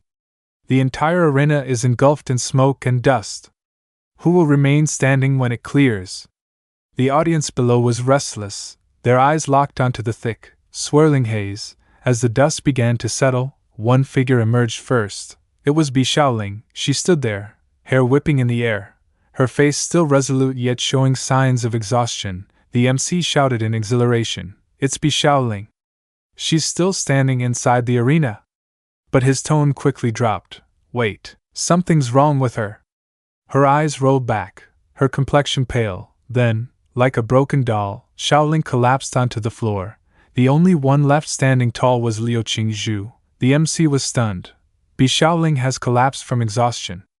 Liu Qingzhu remains unshaken, to defeat Xiaoling using nothing but martial arts techniques, even though both are 9th-level martial disciples, and Xiaoling has awakened a king-rank bloodline. Truly overwhelming, as expected of a once-in-a-millennium prodigy. The loudspeakers rang out with authority, Victory goes to Liu Qingzhu. Meanwhile, the online forums exploded with comments, Damn, Goddess Liu is too strong. She's my idol now. I officially declare her the champion of An City. Any objections? Champion? Do you even know her bloodline? It's a 4th-grade Nether Sparrow. A 4th-grade bloodline? What kind of monster is that? Even ordinary martial artists wouldn't stand a chance against her. Next came the lottery draw for the quarterfinals. The announcement echoed, Iha, representative of City No. 1 High School. He stepped forward with calm composure, neither hurried nor tense. Reaching into the box of spheres, he drew one out. Lifting it before his eyes, he raised an eyebrow slightly and said, A. No sooner had he spoken than another student approached with a friendly smile. I'm an A as well. Looks like we'll be facing each other. The tall young man smiled and introduced himself, as if they'd been acquaintances all along. I'm Shim Kwan, from Qingfeng Private Academy, Iha replied curtly. Iha, and City No. 1. Pointing toward the stage with eager excitement, Shim Kwan added, We're in the second match. Let's watch them go first. The loudspeaker blared again, announcing the opening bout of the quarterfinals. Luo Su of Qingfeng Private Academy vs. So Zhou of City No. 1. On the giant screen appeared Luo Su, his aura blazing, spiritual energy flowing around him like a river, sword clutched firmly in his hand. Watching, Shin Quan commented, Luo Su is strong. He's a repeater, and this year he's aiming straight for Huayo. He's mastered his awakened bloodline, but against So Zhou, he doesn't stand a chance. Iha listened, unable to hide his surprise. So Zhou? His gaze shifted to the screen, narrowing as he studied the somewhat familiar face. Shim Quan glanced at him, chuckling. Yeah, same school as you, and you don't even know him? At that moment, the announcer declared the result. Victory, and City No. 1 High School, So Zhou. In the coach's area, the principal of Qingfeng Private Academy ground his teeth in frustration, his hand gripping the armrest so tightly it looked as if he might shatter it. Damn it! Losing right from the start. Iha turned to his new acquaintance and asked, How does Luo Su compare to you? Shin Quan didn't answer right away. He gave a light chuckle, scratching his head before speaking with a mix of modesty and quiet confidence. Compared to me? Haha. I'm the martial arts club president for grade 12 at Qingfeng. In terms of strength, even if those two teammates of his joined forces, they still wouldn't be able to beat me. He cast a quick glance at Iha and added, But in this exam, I think you're the strongest opponent. Since I was young, I've had sharp instincts. I can feel it. You're like a dormant volcano, with a mighty beast sealed inside. Then, as if brushing the tension away, Shin Quan broke into an easy smile. Come on, it's our turn now. The loudspeakers blared. From the top 8 of the promotion round, Match 2. Shin Quan of Qingfeng Private Academy vs. Iha of City No. 1. At that very moment, the stadium loudspeakers roared to life, announcing that the City University entrance exam had entered its most nerve-wracking quarterfinal stage, a clash between two outstanding contenders, Shin Quan and Iha. Every exchange of blows between the two unleashed a terrifying shockwave of energy, so intense that even the spectators had to raise their arms to shield themselves from the pressure spilling out of the arena. The MC could no longer contain his excitement. This was clearly a battle between evenly matched rivals. In the very eye of the storm, Shin Quan clenched his fists tight, his gaze sharp as a blade, tracking his opponent's every move. For just an instant, his eyes caught droplets of blood scattering through the air. His expression stiffened. Nosebleed? That was a hallmark symptom of bloodline activation. Iha was awakening something extremely dangerous. Shin Quan hissed, his face shadowed with killing intent as he glared at Iha. Strange. You can directly strike at the vital essence itself.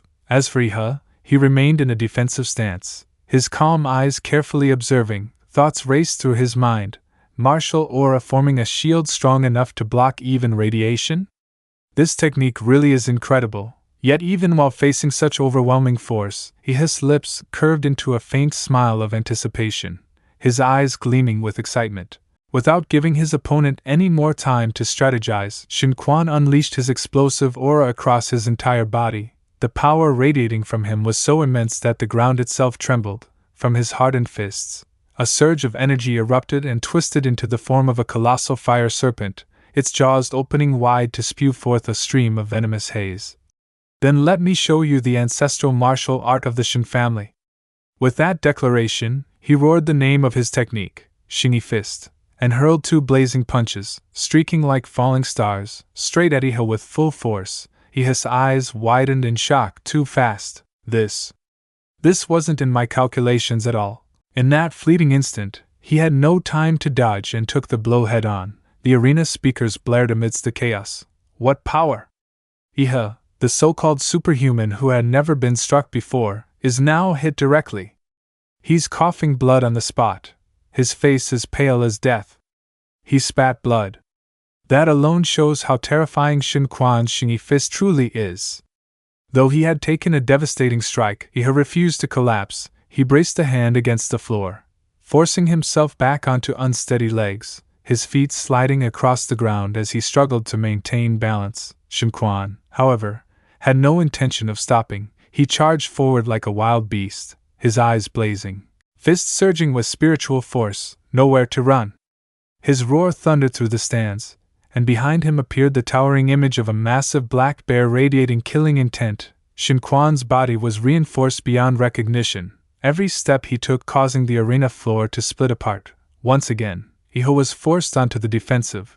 In that desperate moment, he gathered every ounce of his strength just to hold on, buying himself the precious seconds he needed to find a chance to strike back. Not only is Shin Quan physically powerful, he's also fused martial aura into his strikes, inflicting double-layered damage. None of his previous opponents were anywhere near this level, and he can even bend with the impact of his own blows? Even as that thought flashed through his mind, Shin Quan was already at his back. You guessed half right, Shin Quan growled. I don't just channel martial aura into my body, I also seal yours, cutting off your ability to use martial techniques. The words had barely left his mouth when a thunderous punch smashed into his chest, hurling him across the arena. The fight was fast turning into a nightmare. Every one of Shin Quan's strikes carried the weight of annihilation, as though a pack of feral beasts were tearing into him all at once. Before Iha could even hit the ground, Shin Quan once again became a raging storm. His roar shook the air, imbued with the might of a raging tiger. Like a predator pouncing on its prey, he lunged forward, unleashing a knockout blow meant to end everything. Blood sprayed in an arc across the air. The strike was so heavy that Iha coughed up essence blood on the spot, and yet Shin Quan didn't stop. Madness and exhilaration gleamed in his eyes. From above, he spread his arms wide like an eagle unfurling its wings, his body radiating a lethal aura. Iha, you'll never defeat me. Iha barely managed to throw his arms up in defense. The arena quaked as a massive pillar of spiritual force came crashing down like a thunderbolt. When the dust began to settle, Shin Quan's silhouette emerged, arms crossed, a triumphant grin splitting his face. Ha ha ha! Glorious! The arena loudspeakers roared. A relentless barrage from Shin Quan leaves Iha with no chance to resist. Medical staff are already on standby to rush in. But then, a deep, muffled sound rumbled from within the lingering smoke. Shin Quan's eyes went wide. Something inside was moving. His grin faltered, his jaw dropping as he instinctively staggered backward. A dark aura surged forth. A colossal wave of energy erupted from where he had fallen, violent, shadowy, and suffocating with menace. From within the haze of dust, a beastly foot emerged, sharp and metallic as if forged from steel. Iha had transformed completely. His body was now clad in a scaled armor, his eyes blazing with the radiance of a true beast. Fixing his gaze calmly yet overwhelmingly upon Shin Quan, he spoke. You are strong, Shin Quan, and this is your reward. The first to witness this form of mine, the loudspeakers thundered. If a high school student fully transforms into a beast form, they are granted direct admission to Hua Capital University. To think that beyond Lu Qingzhu, Anqing has birthed yet another bloodline prodigy. The entire arena fell silent in shock. Step by step, Iha advanced. While Shin Quan trembled under the crushing weight of his aura, waves of pressure rolled off Iha like a raging tsunami, forcing cold sweat down Shin Quan's back, his true beast form. So your bloodline awakening can reach such a terrifying standard? Shin Quan muttered, his voice cracking. Iha said nothing, he simply walked forward. Shin Quan staggered back in genuine fear. The speakers blared again, hurried and urgent. Each judge is linked by headset. One of the elders is reporting distress from abnormal interference. Suddenly, that very elder shot to his feet, eyes wide with shock as he stared at the monitor. What is this? The radiation levels? Completely off the charts? The display number froze at 9,999,999. The moment he unleashed his true beast form, the judges immediately detected the danger. Without hesitation, they sealed the entire arena with martial chi, suppressing the nuclear-level energy leaking from his body. On the stands, the atmosphere exploded into chaos, voices erupted everywhere. So this is Iha's awakened bloodline? Incredible! Does anyone know what bloodline he has? I'm from No One High. I heard it's just an unknown bloodline. Unknown? How can something this strong be nameless? Hearing this, Iha's eyes gleamed with arrogant pride, his lips curved into a faint smirk as he thought to himself, so this planet, Lambton, doesn't have a creature like the Dima Lapa Emperor Beast. No wonder they don't recognize it. Meanwhile, across the battlefield, Shin Quan was unraveling. He glanced at the trickle of blood dripping from his nose, his breath ragged as fear clawed into his chest. My nose again. Even my martial chi can't block his energy. I won't last if this keeps up. Cornered, Shin Quan stopped holding back. He detonated his full power, awakening his profession. Behind him, the terrifying visage of a red-nosed baboon manifested, jaws wide as it howled, unleashing a wave of savage pressure. His muscles bulged as his body surged to its maximum, ready to counter Iha head-on. The loudspeakers roared like a war drum. Another King Tier, third-grade bloodline. This exam is nothing but monsters. With no hesitation, Shin Quan fused the strength of his baboon form with the flaming serpent's fists. Pointing directly at Iha, he unleashed his most ferocious strike yet, a blow meant to end it all. But in the face of that frenzy, Iha remained chillingly calm. He did not dodge. Instead, he flooded his body with surging chi, amplifying his beast form to meet the assault head-on. As the two forces were about to collide, Iha roared, martial technique, and Shin Quan, desperate to finish it in one decisive move, charged forth with everything he had. As the clash ended, Shin Quan froze in place. Ah! My arm! If I hadn't dispersed that force in time, my entire arm would have been shattered. Just a moment ago I was boasting, and now? What a disgrace! At that moment, Iha advanced slowly, each step radiating an overwhelming aura. You are indeed outstanding, he said calmly, but unfortunately, you cannot change the outcome. The loudspeakers thundered across the arena, drawing everyone's attention. In this quarterfinal match, one side wields a third-tier royal bloodline, while the other possesses a beast bloodline so powerful it cannot even be classified. Such a rare spectacle! On the stage, Shin Quan narrowed his eyes, observing his opponent with utmost focus while calculating in silence. After awakening his bloodline, Iha's strength is beyond comprehension. I can no longer suppress his martial aura. My only option may be to retreat for now. But before he could act, Iha moved. Each step rumbled like thunder, his overwhelming presence closing in. He lunged forward, razor-sharp claws gleaming, his cold gaze accompanied by a mocking smile. Hey, big guy, stop daydreaming. Without giving Shin Quan a chance to react, Iha unleashed a furious barrage, his blows crashing down like divine thunder, shaking Shin Quan's massive frame. Yet, Shin Quan was not so easily defeated. In a split second, he seized an opening, his fist twisting with serpentine fluidity, wrapped in a dense layer of martial force. The unorthodox strike caught Iha off guard, locking his arm in place. Seizing the moment, Shin Quan leapt high into the air. A heartbeat later, his colossal leg came crashing down, the sheer force shattering the arena floor. But when the dust settled, Iha still stood unscathed. Not even a scratch upon him. His glowing eyes radiated dominance as he calmly folded his arms, then stepped free from the cracked ground with ease. With chilling composure, he declared, Now it's my turn. The moment Iha spoke, spiritual energy surged around him like a raging storm. Just as he was about to strike, his opponent suddenly dropped to his knees, trembling as he surrendered on the spot. The abruptness of it made Iha freeze, his face caught somewhere between confusion and disbelief. Before him, Shin Quan cowed out frantically, refusing to even lift his head. Brother D, I surrender. Boss, I've already made up my mind. A string of question marks filled Iha's mind. He couldn't make sense of what had just happened. Frustration burst out of him like a child robbed of his toy. Do you have any idea how annoying that is? You ruined it with that sneak surrender. I haven't even gotten to fight yet. This is killing me. Despite his irritation, seeing Shin Quan bowing in total submission, Iha let his arms fall. The storm of energy around him dissolved instantly as he sighed, disappointed. Ugh, forget it.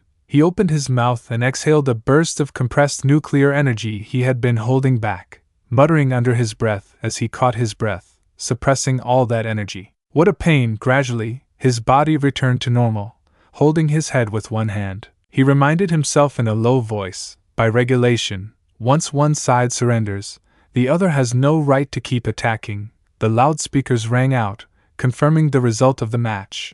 Battle concluded. Iha of Anqinghai no, one is victorious. The arena erupted at once, the crowd went wild, roaring with unrestrained excitement. Brother D is too awesome. Brother D is unstoppable. Brother D is invincible. On the online forums, viewers of the live stream couldn't stop talking. Sarcastic comments targeting Shen Quan flooded the chat. Shen Quan before the match. I will win. Shen Quan after the match. Sorry for troubling Brother D. I didn't even make him use his full strength. Highlight reels of Iha began to dominate every corner of social media. His most dazzling moves were stitched together into compilation clips, complete with explosive effects and captions like, "Best of Brother D's battles, don't forget to follow me." A Iha fan club was established almost instantly. The first QQ group filled to capacity in no time, and the second and third groups were maxed out within hours. In the eyes of the online crowd, he was already the top champion of this year's tournament. Some even boldly declared, even Lu Qingzhu from Saza wouldn't stand a chance. Meanwhile, in the leadership area of Qifeng Private School, the principal's face had gone purple with rage. He slammed the table, grinding his teeth.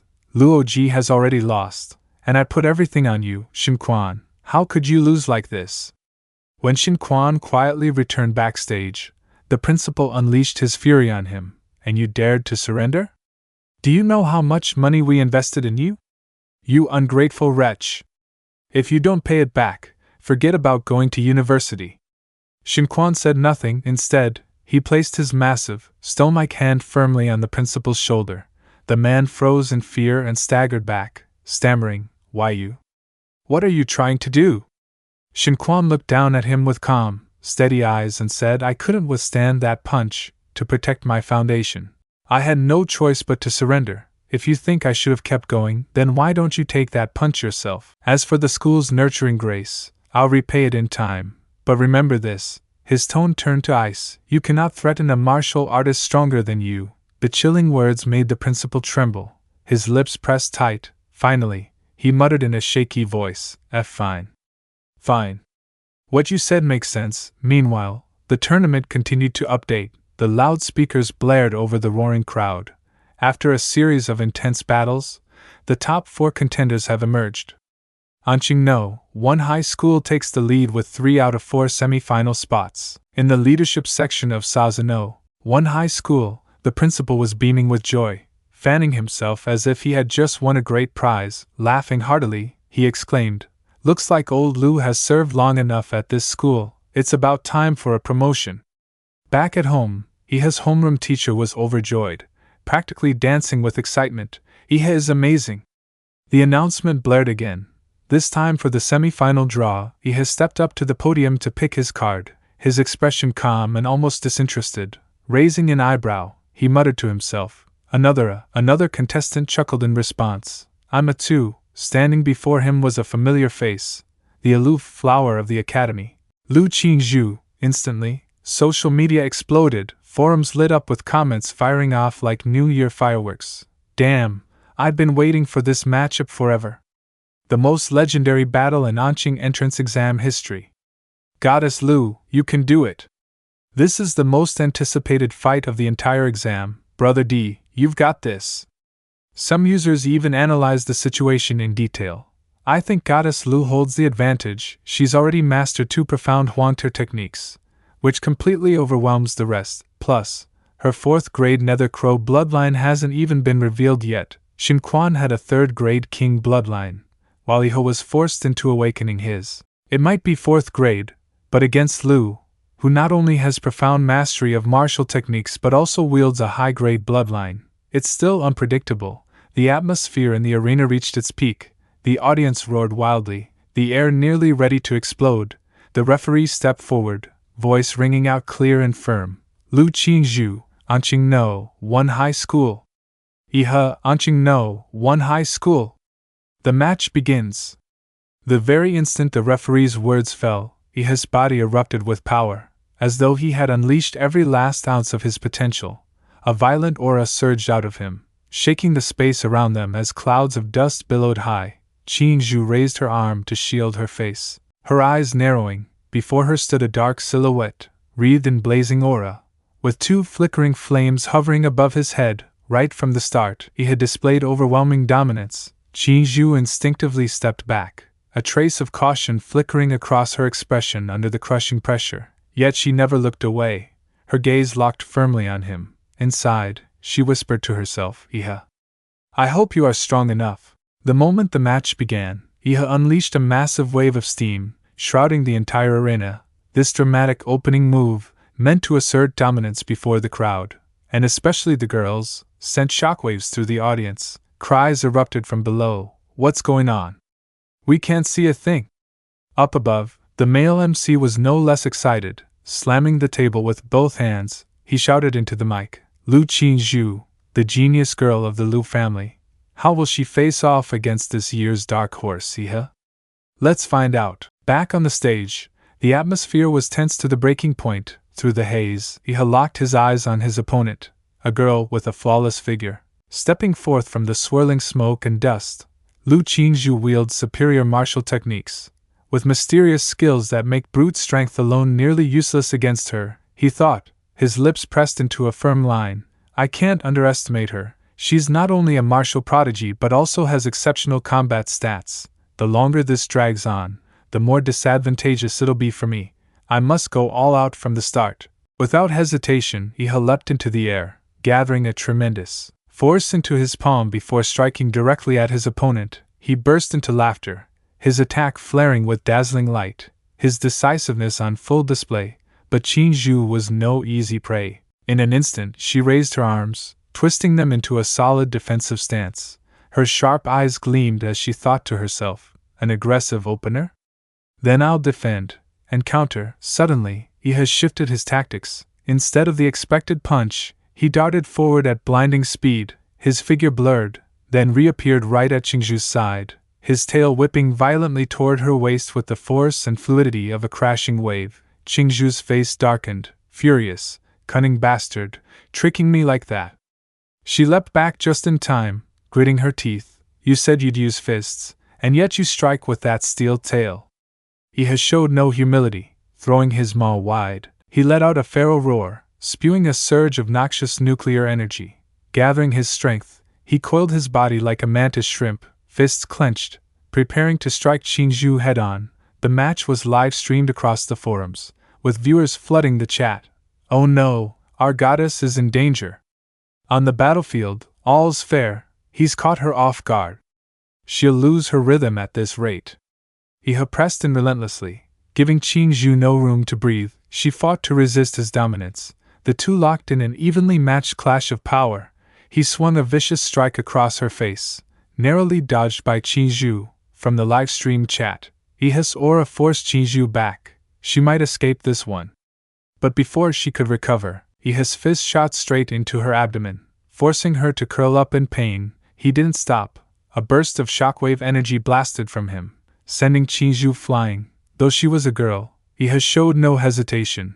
He fought her as fiercely as any other rival. The forums lit up again.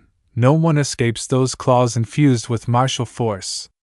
Blow after blow rained down as Iha raised his sharpened talons, his eyes gleaming dangerously, taunting his opponent without mercy. It won't be that easy, he sneered, spinning with brutal force as spiraling energy surged outward toward Qingzhu. She was forced to retreat step after step, evading damage by the narrowest margins. Meanwhile, Iha clenched his fists tighter, laughing with savage delight. Qingzhu, still reeling from the relentless assault, stared wide-eyed, her voice trembling with disbelief. His claws, they're infused with martial qi?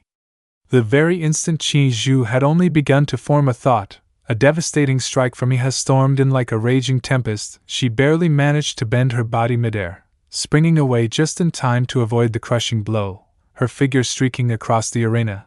But the moment she lifted her gaze, he was already there, Iha's face, shadowed and sinister, twisted into a wicked grin, his fists clenched.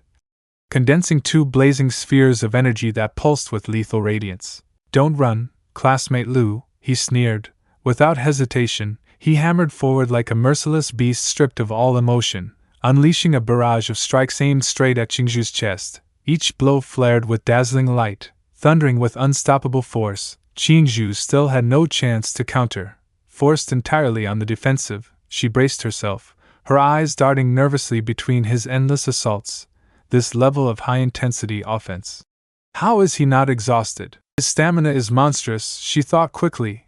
I command 2 Huang-ranked martial arts, my clan's secret art, illusory petal phantom guard, for defense, and the primordial jade finger heaven for offense. If I can execute even one of them, I can break free of this suppression. But he isn't giving me a single opening. If I can't stand my ground, I'll be thrown off the stage. Her entire being strained against the overwhelming force of his strikes, body trembling under the onslaught. Then, suddenly, on his fist, a single feather appeared. It shimmered with a strange, purple demonic aura. He had instinctively clenched his hand tighter to resist its influence, unease flickering across his face. What is this? Meanwhile, Qingzhu had reached her limit. She could no longer allow herself to be cornered. Channeling her last resort, her eyes began to shift, darkening into the feral gaze of a beast. I'll have to use my trump card. At once, feathers materialized around her, first one, then another, each radiating a fierce spiritual power that he could feel in his bones. There was no mistaking it. These feathers were not something he could simply brush aside. Then, Qingzhu appeared before him. But she was no longer the fragile girl from moments ago. She had transformed into the form of a fierce beast, with 2 massive wings unfurling behind her, soaring upward like a colossal bird. Iha looked up in shock, utterly unprepared for such a transformation. With the bloodline of the Nether Phoenix awakened, Qingzhu spread her wings wide, her body radiating a powerful surge of energy. The loudspeakers rang out, announcing that for the very first time, Liu Qingzhu had awakened the bloodline of the Nether Phoenix. Until now, she had merely been suppressing it, but the moment had come for her to unleash her true strength. Qingzhu lifted her head, eyes locked on Iha with tense determination, clenching her fists. Her power erupted outward. In a low, serious tone, she whispered, Iha, be careful, in this state. I can't control the force of my strikes. Yet standing before her overwhelming aura, Iha did not falter in the slightest. He gazed at Qingzhu with a mocking smile and retorted, Ah, how perfect, because until now, I've only been using 50% of my strength. Before he could finish speaking, Qingzhu instantly activated the power of her Nether Phoenix bloodline, surrounding his body and suppressing his energy. The sudden assault forced Iha to halt for a brief moment. Seizing the chance, Qingzhu darted behind him, raising her hand and gathering a massive surge of energy, preparing to deliver a decisive blow. But the truth was, everything had been within his calculations.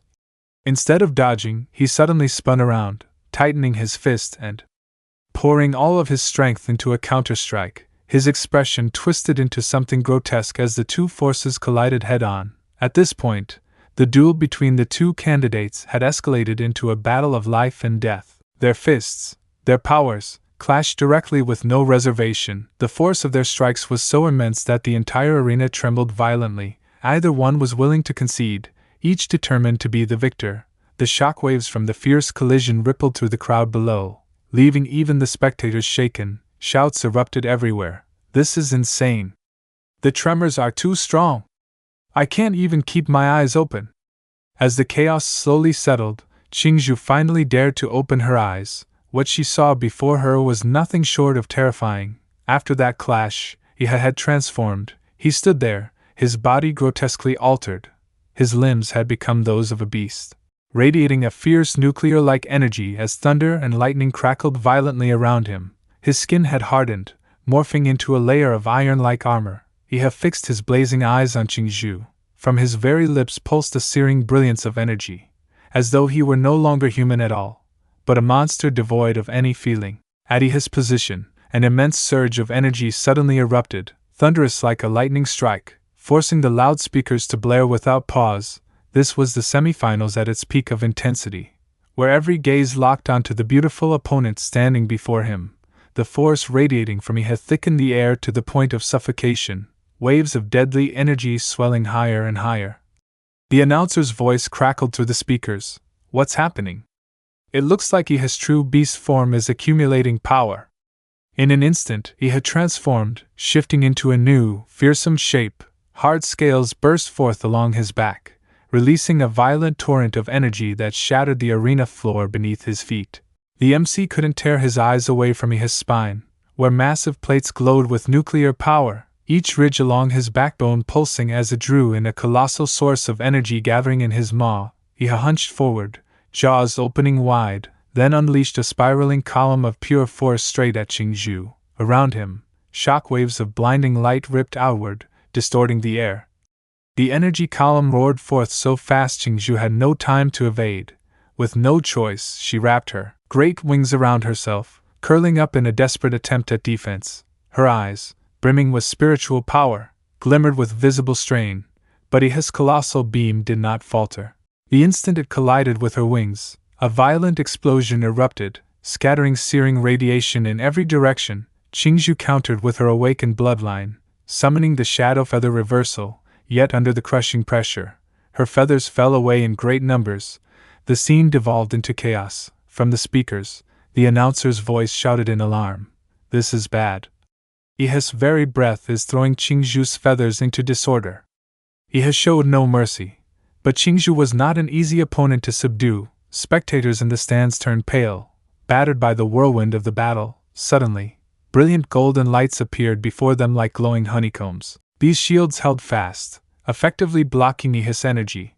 His power struck the barrier and produced horrific detonations. The shields had been created by Mayor Hong King, of An City. He stood tall and composed, a dignified figure using his internal energy to protect the audience.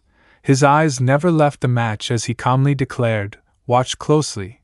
Today the greatest champion in An City's history will be born."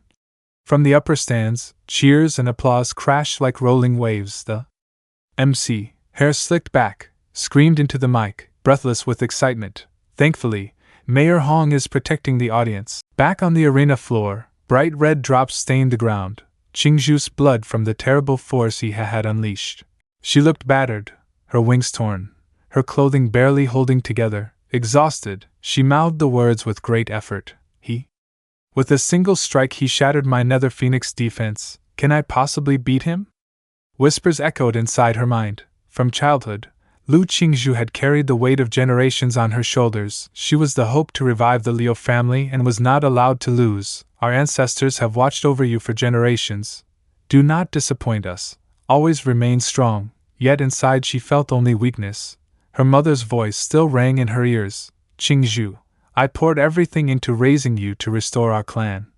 You must not be stubborn. She had never been allowed to decide for herself. She had always felt small and fragile. Mother, I can't breathe anymore, she thought, helpless. She looked up at her opponent and whispered, I'm so tired. He has stood before her, powerful and assured, his gaze the gaze of a victor. Qingzhou looked into those eyes and thought, he is truly too strong.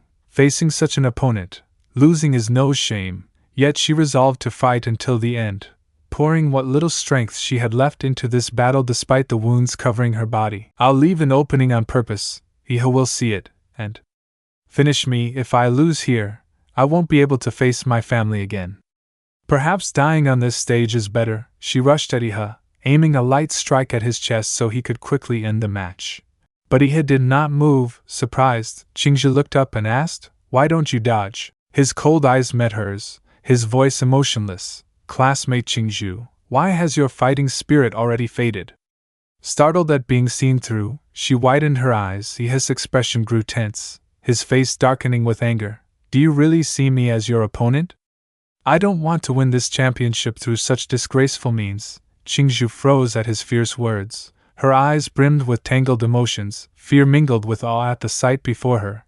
Without hesitation, Iha lunged forward and drove his fist toward her face. She raised her arms helplessly to shield herself and took the blow. He didn't stop.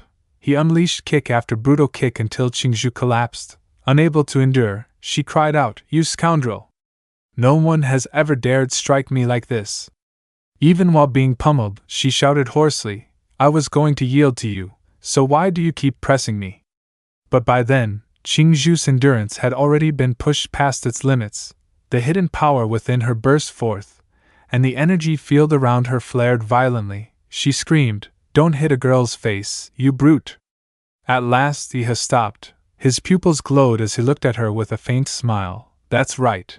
If you don't want to be hit, then wake up." It seemed he had forced Qingju to unleash the full extent of her strength. Her current form was more formidable than ever.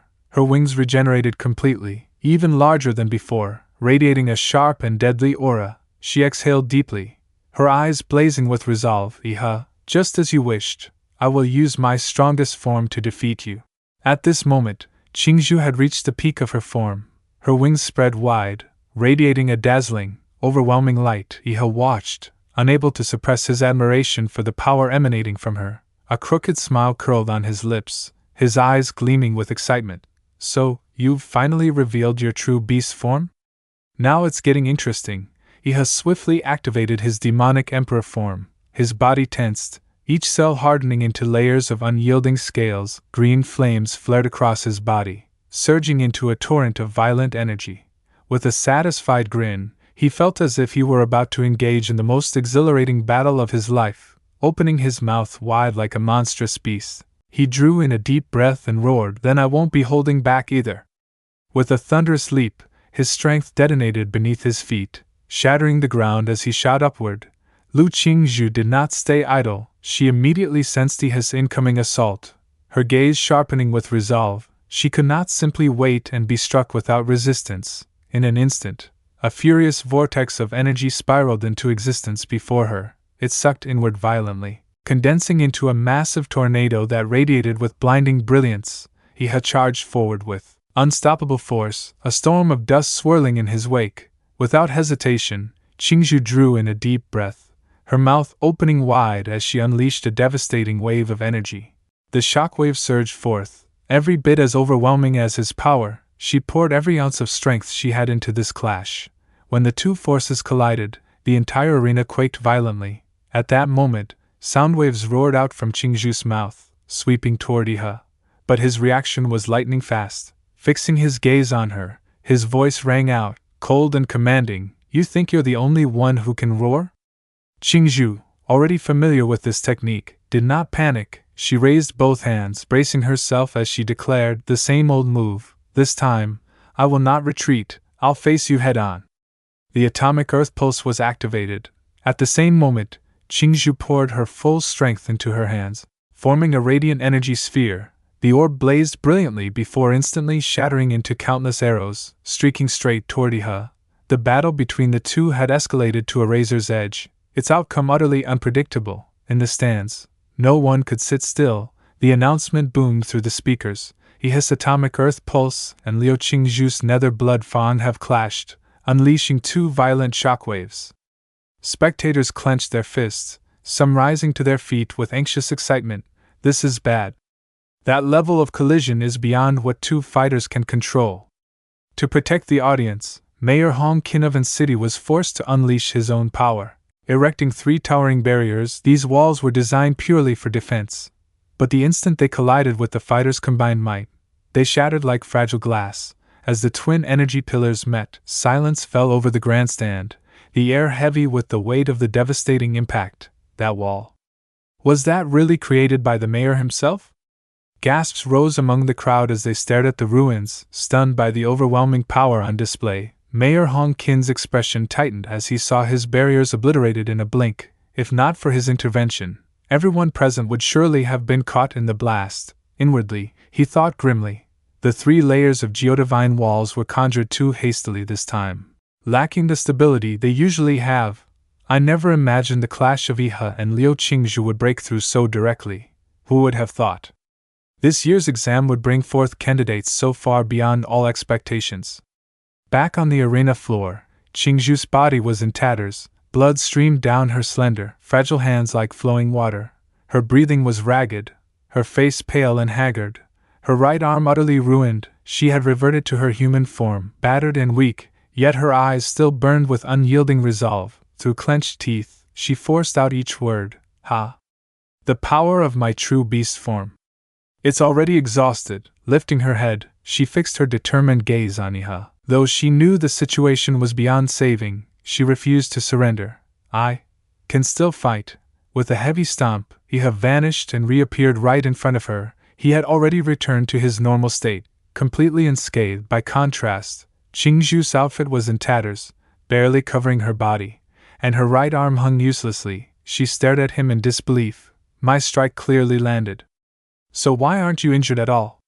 He looked at her calmly, his voice devoid of emotion. If I hadn't purged the radiation from your body in time, you'd already be crippled for life. Those words made it clear. He had struck her, but still left her a path to survive. Qingzhu bit down hard on her lip, trembling, then lifted her tear-filled eyes skyward.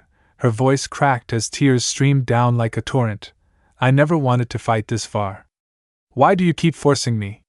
He crouched down lightly, studying her from head to toe. For a moment he said nothing, then, in a voice that carried no mockery but only solemn weight, he asked, "Do you truly not wish to fight? Or are you simply too stubborn to admit your hunger for victory? When you risked everything just now, I could feel it.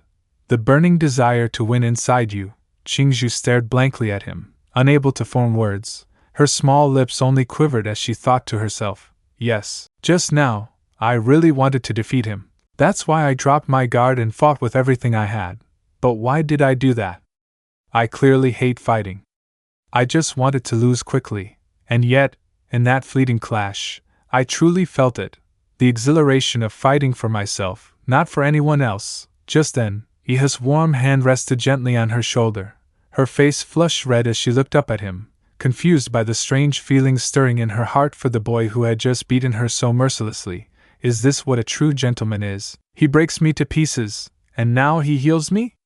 Iha channeled his energy into her ruined arm, his voice calm as he worked. In battle, you carry too many distractions. Startled, Qingzhu glanced at her hand. The wounds, the radiation, it had all vanished, leaving no trace behind. Unlike others, he has showed no arrogance. Instead, he met her gaze with quiet acknowledgement and said softly, "But you are still the strongest opponent I've ever faced." Then he turned, a faint smile tugging at his lips. "If there's ever a next time, I'd like a pure, unclouded fight against you." Lu Qingzhu's heart suddenly trembled, her cheeks burned crimson. Her sparkling eyes fixed on Iha, unable to look away. Iha stood tall at the center of the arena, victorious in every sense, commanding the respect of all. As the dust began to settle, the loudspeakers rang out, "First semi-final match. Over. Iha of Intan High School No. 1 is the winner." On the giant screen, the image of Iha's next opponent appeared clearly. The loudspeakers echoed with suspense. After Iha's victory over Liu Qingzhu, as expected, Suo Zhou has also secured his win. The entire arena erupted with heat and anticipation. Now, the high school championship final was about to begin. This showdown, between Iha and Suo Zhou, both from Intan High School No. 1, was drawing an enormous wave of attention. The number of live viewers skyrocketed past 496 million. A tidal wave of excitement and expectation. Suo Zhou, after meticulous preparation, stood firm with his sword glowing with energy. His sharp gaze swept across to Iha, unwavering. "Please, show me your skill," Iha answered with a dangerous grin, his face alight, eyes gleaming with thrill and overflowing energy. "Bring it on." Without hesitation, Suo Zhou made the first move. He lunged forward, sword slashing, gathering energy into his strikes. His body soared upward, arms channeling immense force into a ferocious attack. But Iha remained motionless, utterly unbothered, arms folded. He felt no threat at all from Suo Zhou's assault. "Win too!" he shouted. At once, a towering surge of energy burst forth, shattering Suo Zhou's attack completely. The shockwave blasted outward, scattering everything in its path, overwhelming his opponent with ease. Suo Zhou staggered, struggling to hold his ground, shielding his eyes with one arm. His sword still gleamed in his grasp as he muttered with a knowing tone, "Too lazy to search for my clones, huh? So you just blow them all away with brute force?"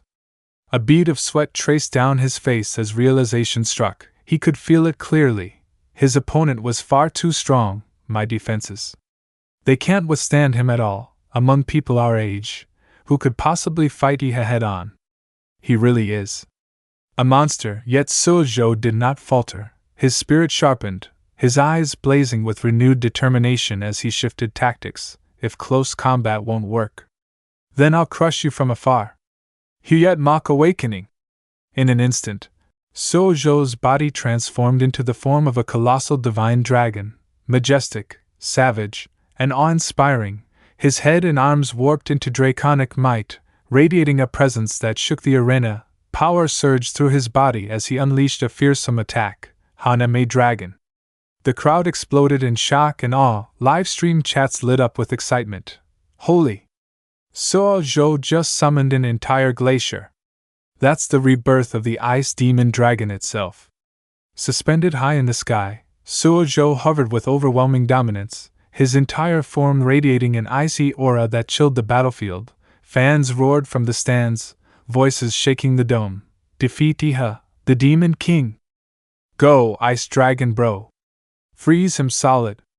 A titanic mountain of ice surged into existence, swallowing the entire arena and sealing Iha completely within its frozen grip.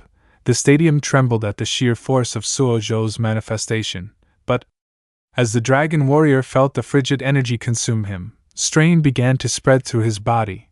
A painful thought gnawed at him. This sudden outburst of frost. My body can't endure much longer. The tension thickened as the announcer's voice boomed over the speakers. The ice mountain is melting. And sure enough, within the glacier, his terrifying power erupted. A blazing atomic column tore free from his maw, vaporizing the frozen fortress in an instant. Shards of ice scattered like dust in a storm. Suo Zhou's eyes widened, disbelief flooding his face. How could it be destroyed so easily? Immediately, Suo Zhou reacted with lightning speed, conjuring yet another frozen mountain to shield himself, but the raging storm of atomic energy tore through mercilessly, slamming into him with explosive force. The battlefield vanished beneath smoke and blinding light. When the dust finally settled, a single footstep echoed. He has stomped down hard on the arena floor, his voice cold and cutting.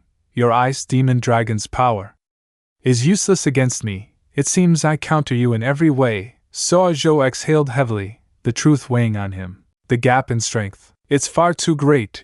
Take my ultimate strike. This move, extreme martial limit. I had prepared for Liu Qingzhu, but now I'll use it to defeat you. His body tightened, veins pulsing as energy flooded into his weapon. His massive sword flared with blinding light. With a roar, Suo Zhou swung it down with all his might. Sword intent, carnage. A deafening shockwave ripped through the arena, rattling the stands to their core. The air trembled as the ultimate strike descended. Moments later, crimson droplets splattered against the arena floor, a chilling signal that the clash was not yet over. Iha raised his jagged, battle-worn hand into view. Blood dripped freely down his fingers, yet his voice carried no fear. Perhaps if you had a better sword, you might have stood a chance. But what stunned the audience most was not his words. It was the look on Suo Zhou's face, his expression drained to a pale, sickly purple, his voice cracking in disbelief. My sword? Shattered? How could this be? What chance did I ever have? Iha, with that same playful yet merciless grin, answered casually as his opponent faltered. Your chances were only slightly higher than those of the weaklings I crushed before. The realization hit Suo Zhou like a dagger. Despair hollowed his stance. At last, his shoulders slumped, and with trembling hands raised high, he declared in defeat, Doubt I concede. The battle ended as suddenly, and as lightly, as it had begun. The loudspeaker blared across the arena, in the city entrance examination. Victory goes to Iha. He stood there, scratching his head awkwardly amid the haze of smoke and shattered debris. Never before had the live stream audience been this ecstatic. Wow, I knew I wasn't wrong about him. Brother D is insane. Suo Zhou was a powerhouse, yet in front of him, it meant nothing. Compliments and cheers flooded every social media feed. The image of Iha's triumph spread like wildfire. Likes climbed without end. Iha, the dark horse, shining black to the very end. The victory became a celebration, especially among the students of City, who knew they were witnessing history in the making. With this win, Iha was crowned the strongest champion in the Academy's history. His name lit up every billboard across the city, a symbol of glory, Online forums boiled over with congratulatory posts. In the stands, the crowd erupted into thunderous roars, their emotions surging unchecked, and then, stepping onto the stage, stood the MC alongside Hong Kin. With a proud gesture, he pointed straight at the young warrior. After 3 days of intense duels, the N-City exam, Class 24, has found its champion. Our Zhuang Yuan is none other than Iha of N-City No. 1 High School. Iha, bashful as ever, stood there scratching his head with a shy smile. The MC leaned forward, his voice filled with curiosity. Student Iha, we've heard your strength came not from sudden luck, but from steady growth and relentless accumulation. Do you have any words you'd like to share with us? The boy tensed slightly, muttering to himself with a wry grin, man, cultured people sure know how to make even a buff like me sound elegant. After a brief pause, he has steadied himself and smiled. Ahem. First of all, I must thank my teacher, the one who never abandoned me, even in my darkest times. It was because of him that I regained my will to fight. The camera cut to his homeroom teacher, clutching a TV in his arms as tears streamed down his face. Hoo-hoo. I'm really not worthy of such praise, Iha. As your teacher, I failed you. I never paid enough attention to your potential. I truly let you down. Before he could finish, he had noticed the principal waving him over. The principal? He thought, startled. The old man gestured discreetly, then whispered, 2 million, Iha. Just give a little shout out to N-City No. 1 High. I'll reward you with a 2 million yuan scholarship. At the sight of that figure, Iha's eyes lit up. Without missing a beat, he leaned into the mic. Oh. Thank you, my beloved school. Thank you, my dearest principal. Without your wise leadership, how could I possibly be standing here today? Then, raising his hand high with fiery spirit, he declared, and finally, I want to thank myself. Without my own effort and wisdom, there would be no glory for Iha today. At that exact moment, a system notification appeared before his eyes. Congratulations, host. Title earned, Zhuang Yuan champion, reward, 1 random ability draw. Iha's eyes widened in surprise, gleaming with excitement. Zhuang Yuan title? So there's even an achievement system? Out in the stadium corridor, fresh from winning the Zhuang Yuan title in the entrance exam, Iha sprinted like he was being chased by a pack of dogs. Behind him, a swarm of reporters buzzed after him like bees to honey. Questions flew from every direction. Iha, do you feel any pressure being the top scorer? How did you manage to improve so fast in just half a year? Are you planning to apply to Hua Capital University? No matter how fast he ran, the reporters never let up, their voices a relentless barrage. Stop chasing me. I really need to pee. Iha muttered under his breath, nearly wetting himself but stubbornly charging forward. The pack still didn't give up. One reporter managed to catch up, shoving a microphone practically into his face. Iha, who do you think is prettier, Lu Qingzhu or Tai Shaoling? Or do you actually prefer Xinguan or maybe even Suo Zhou? Even as he dashed frantically, Iha's face darkened, his whole expression radiating exhaustion. Then, through gritted teeth, he whispered to himself, I don't have time to waste on this flock of reporters. In the next instant, he burst into a full sprint, leaving the press gaggle far behind. Their regretful shouts echoed down the hallway. Iha, wait. Just one last question. Stepping into the basketball arena, Iha finally managed to shake off the reporters. He bent over, panting, fists clenched, grinning smugly to himself. Finally lost them. So the template isn't the only thing after all. I can actually draw extra rewards from the system. Just as he was basking in his little moment of triumph, a dark figure suddenly appeared before him. Iha, congratulations on claiming the top scorer's title. Startled, Iha spun around, his first thought flashing like lightning. Another reporter? But no, the man before him wasn't a reporter. The stranger politely removed his hat, carrying a mysterious briefcase. With a friendly smile, he greeted, Don't misunderstand, I'm not a reporter. I'm from Hua Capital. His eyes, sharp and serious, locked straight onto Iha. Now, let's talk about your gene lock. Iha froze, confused, not rushing to answer. Gene lock? I've never unlocked anything like that. All my power comes from the monster template. He knows my abilities. Who is this guy? The man remained calm, setting his hat back in place before continuing. You heard the term gene lock from your father, didn't you? Without hesitation, Iha answered yes. The memories of the original host surfaced. He couldn't deny it. The stranger drew a folder from his case, holding it out with deliberate care. Iha, aren't you curious? Your father, an ordinary taxi driver. How could he know terms that have nothing to do with his profession? The question struck Iha like a thunderbolt. Don't tell me. My father's actually some kind of hidden master? The man's expression didn't waver. He handed over the sealed file and said solemnly, because of your special circumstances, Hua Capital is willing to declassify a document. Iha quickly flipped open the file, not even finishing the first page before scanning for key details. His eyes caught on the word Prometheus, a research institute once at the forefront of genetic studies on Blue Star, but long since sealed off after a major incident. Gene lock technology had been their top secret project. Now Iha understood why this man had come looking for him. So, you people think my father was a senior researcher at Prometheus, and that I'm one of their secret products, huh? The man stepped closer, speaking calmly. Don't worry, the state won't make things difficult for you. I'm only here to help you understand you're involved in this, so you deserve to know, Iha replied with an unshaken voice. Brother, I'm calmer than you think. The man nodded. You are now a key subject of national importance. We will ensure your protection. A faint smile touched Iha's lips, his eyes glinting with a hint of satisfaction. In that case, I'll take my leave. Inside, his thoughts spun with self-indulgent pride.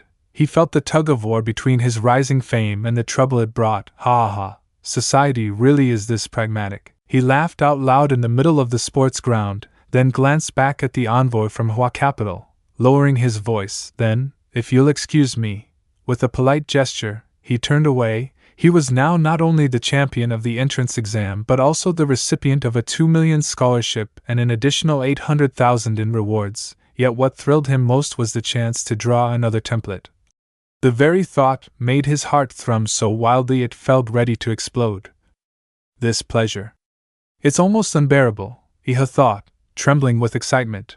Unable to wait any longer, he immediately summoned the system. At once, a swirling ring of energy materialized before him, spinning like the opening of some mysterious gateway. Iha stood frozen, his eyes locked on the strange, revolving light. It was as if he had fallen under a spell. His lips moved on their own, whispering, I can't wait any longer.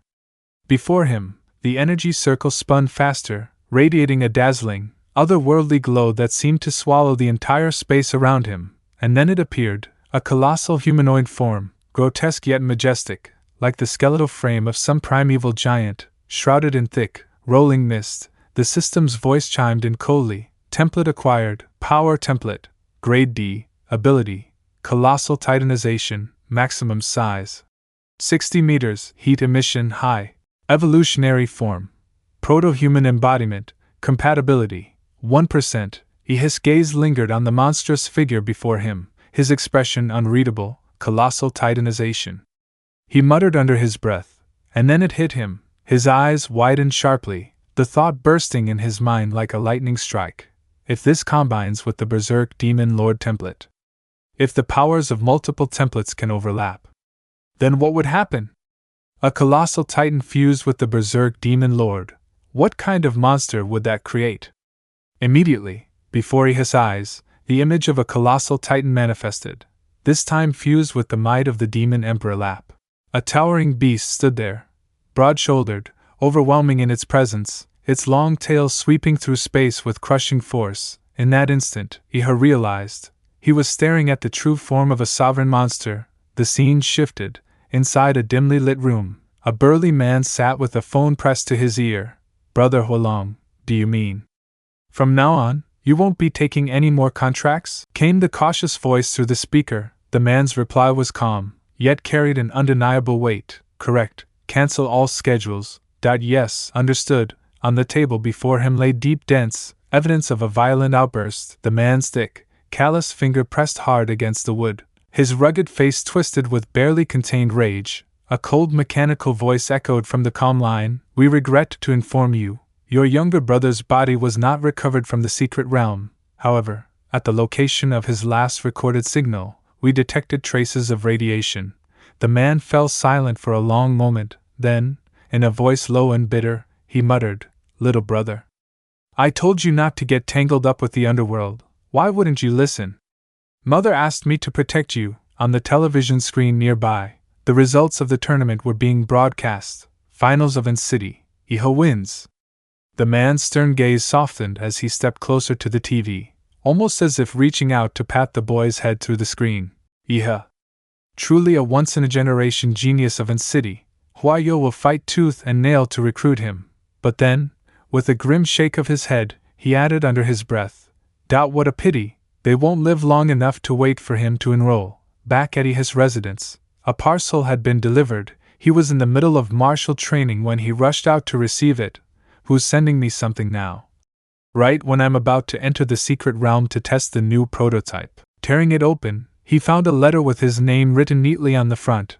The contents read, according to an investigation by Huayo Central Academy, a new secret rift is predicted to open this afternoon at Hongwei Village, on the outskirts of Enmi. Estimated classification, Grade C. I plan to explore it. Would you like to come along? Signed, Suozhou. After reading it, Iha felt a chill run down his spine, his face twisting in disbelief. No way. Handwritten letters in this day and age? Unless. Could he be a transmigrator too? The scene shifted. At Red Tree Mountain in City, the scenery was majestic in its own way. Crowds had already gathered, not just many, but an overwhelming multitude. Warriors of all kinds were steeling themselves for battle. His face paled at the sight. There had to be at least 1,000 people. Clearly, the lure of a newly opened secret realm was irresistible. Almost immediately after he arrived, Suozhou spotted him and came over. Oh, Suozhou? He greeted politely. Suozhou flashed him a bright smile. You've gotten stronger again, haven't you? On the surface, Iha returned the friendly smile. But inside, his thoughts were different. Damn, this guy's sharp. I used my scholarship money to buy a few vials of genetic serum, pushed my compatibility rate up to 35%. Even a low-grade prototype pays off fast. After glancing around at the crowd, Iha casually asked, So, which academy are you aiming for?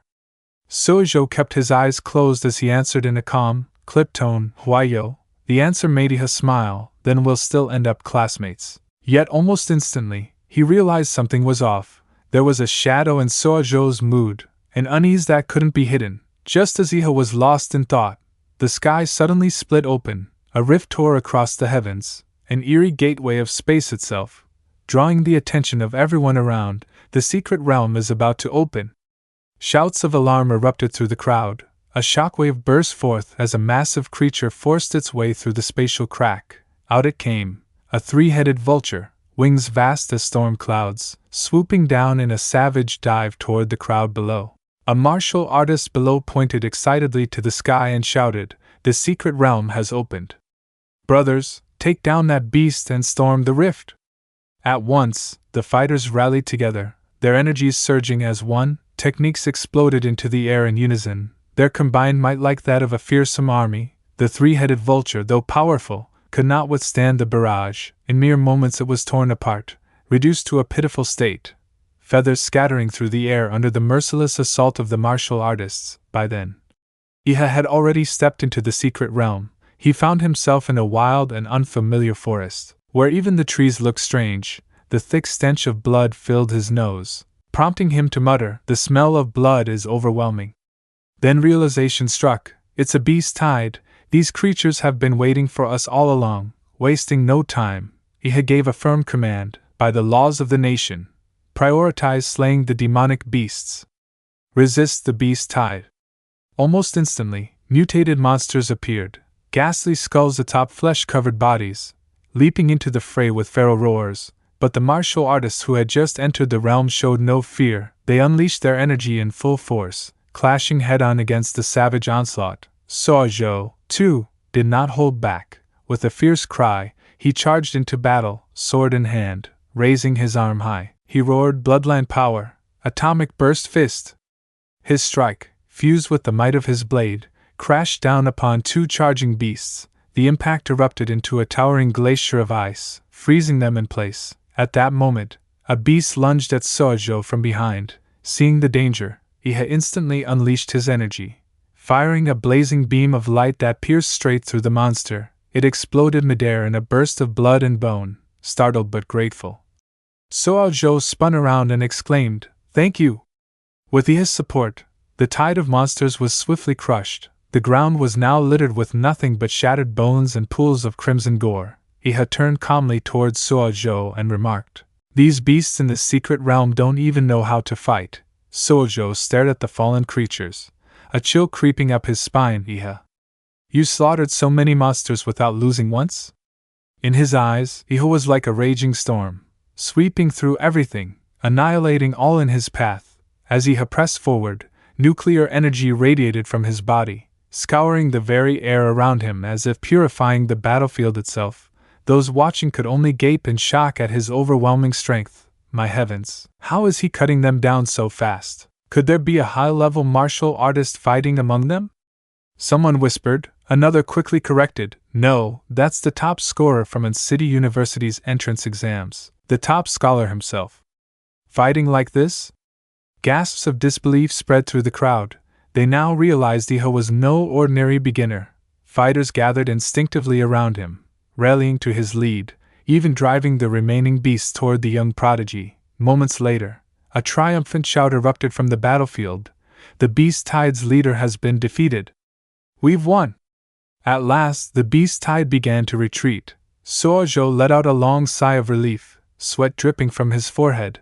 At least the first wave had been survived. In the beginning, more than 1,000 martial artists had gathered, but now only around 800 remained, not counting the injured. Meanwhile, he has staggered over, lugging massive sacks of monster stones on his back. Exhausted but still grinning, he called out, "Suo Zhou, tell me, what am I supposed to do with all this? There's too much for me to collect." Suo Zhou blinked in disbelief at Iha's greed. "Why are you taking so many monster cores?"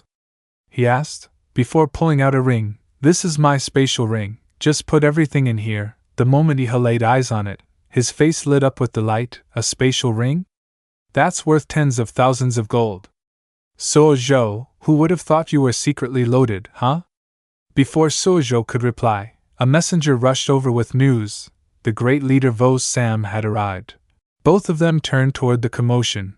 Nearby fighters quickly explained to the towering newcomer about Iha's feats. Thankfully, he defeated the leading monsters.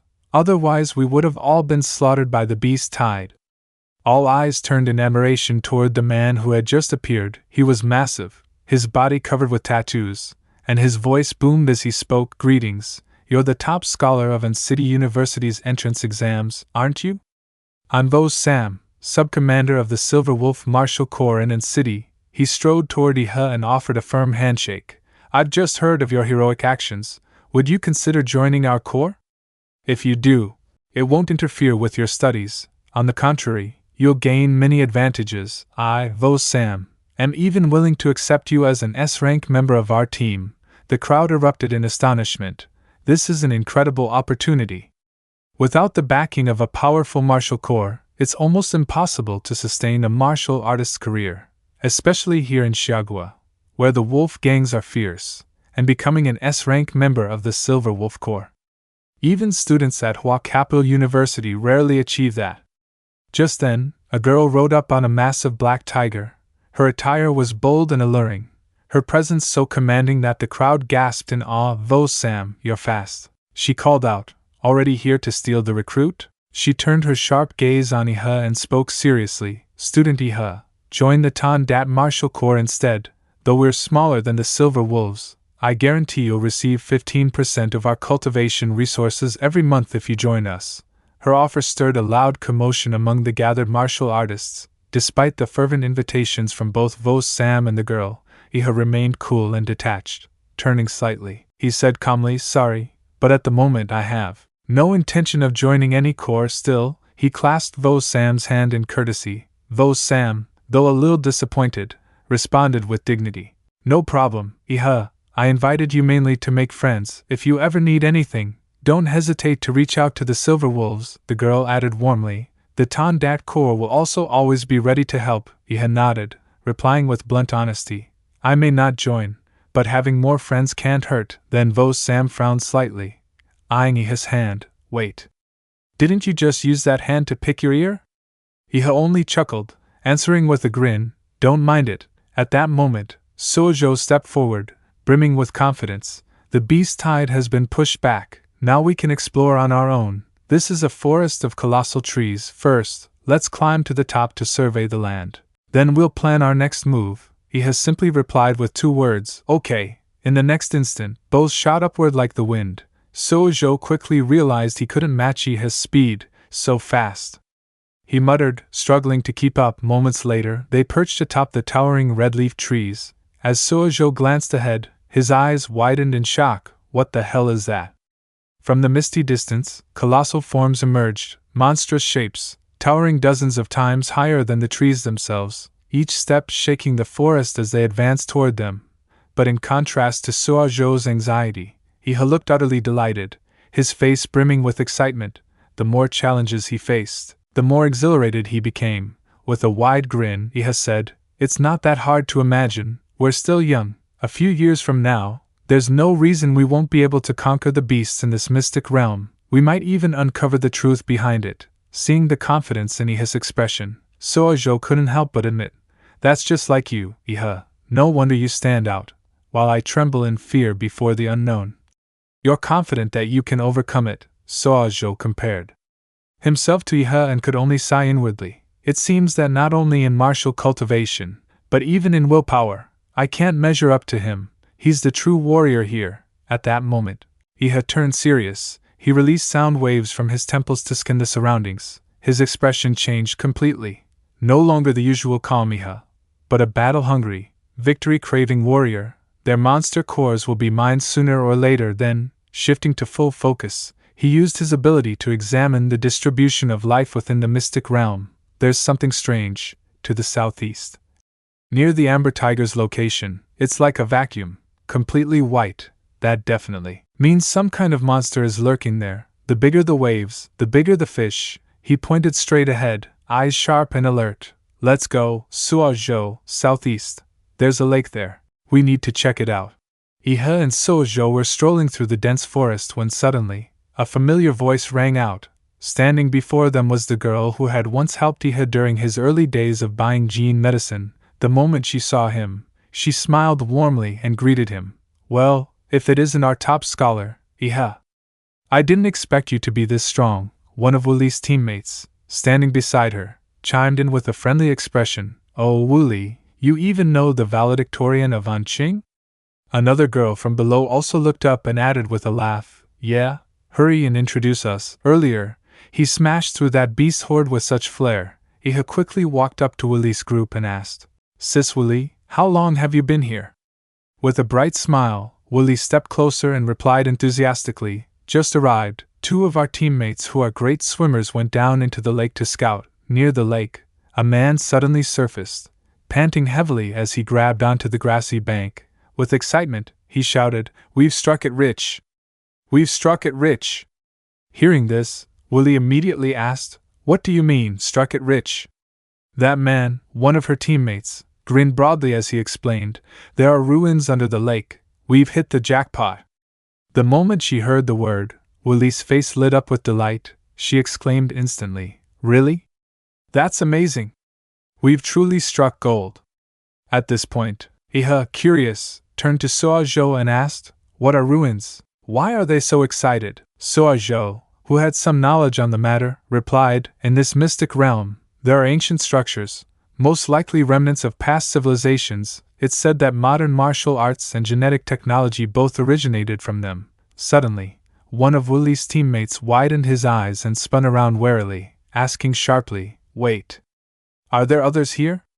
Mistaking them for potential threats, he was about to draw his sword and strike at both of them.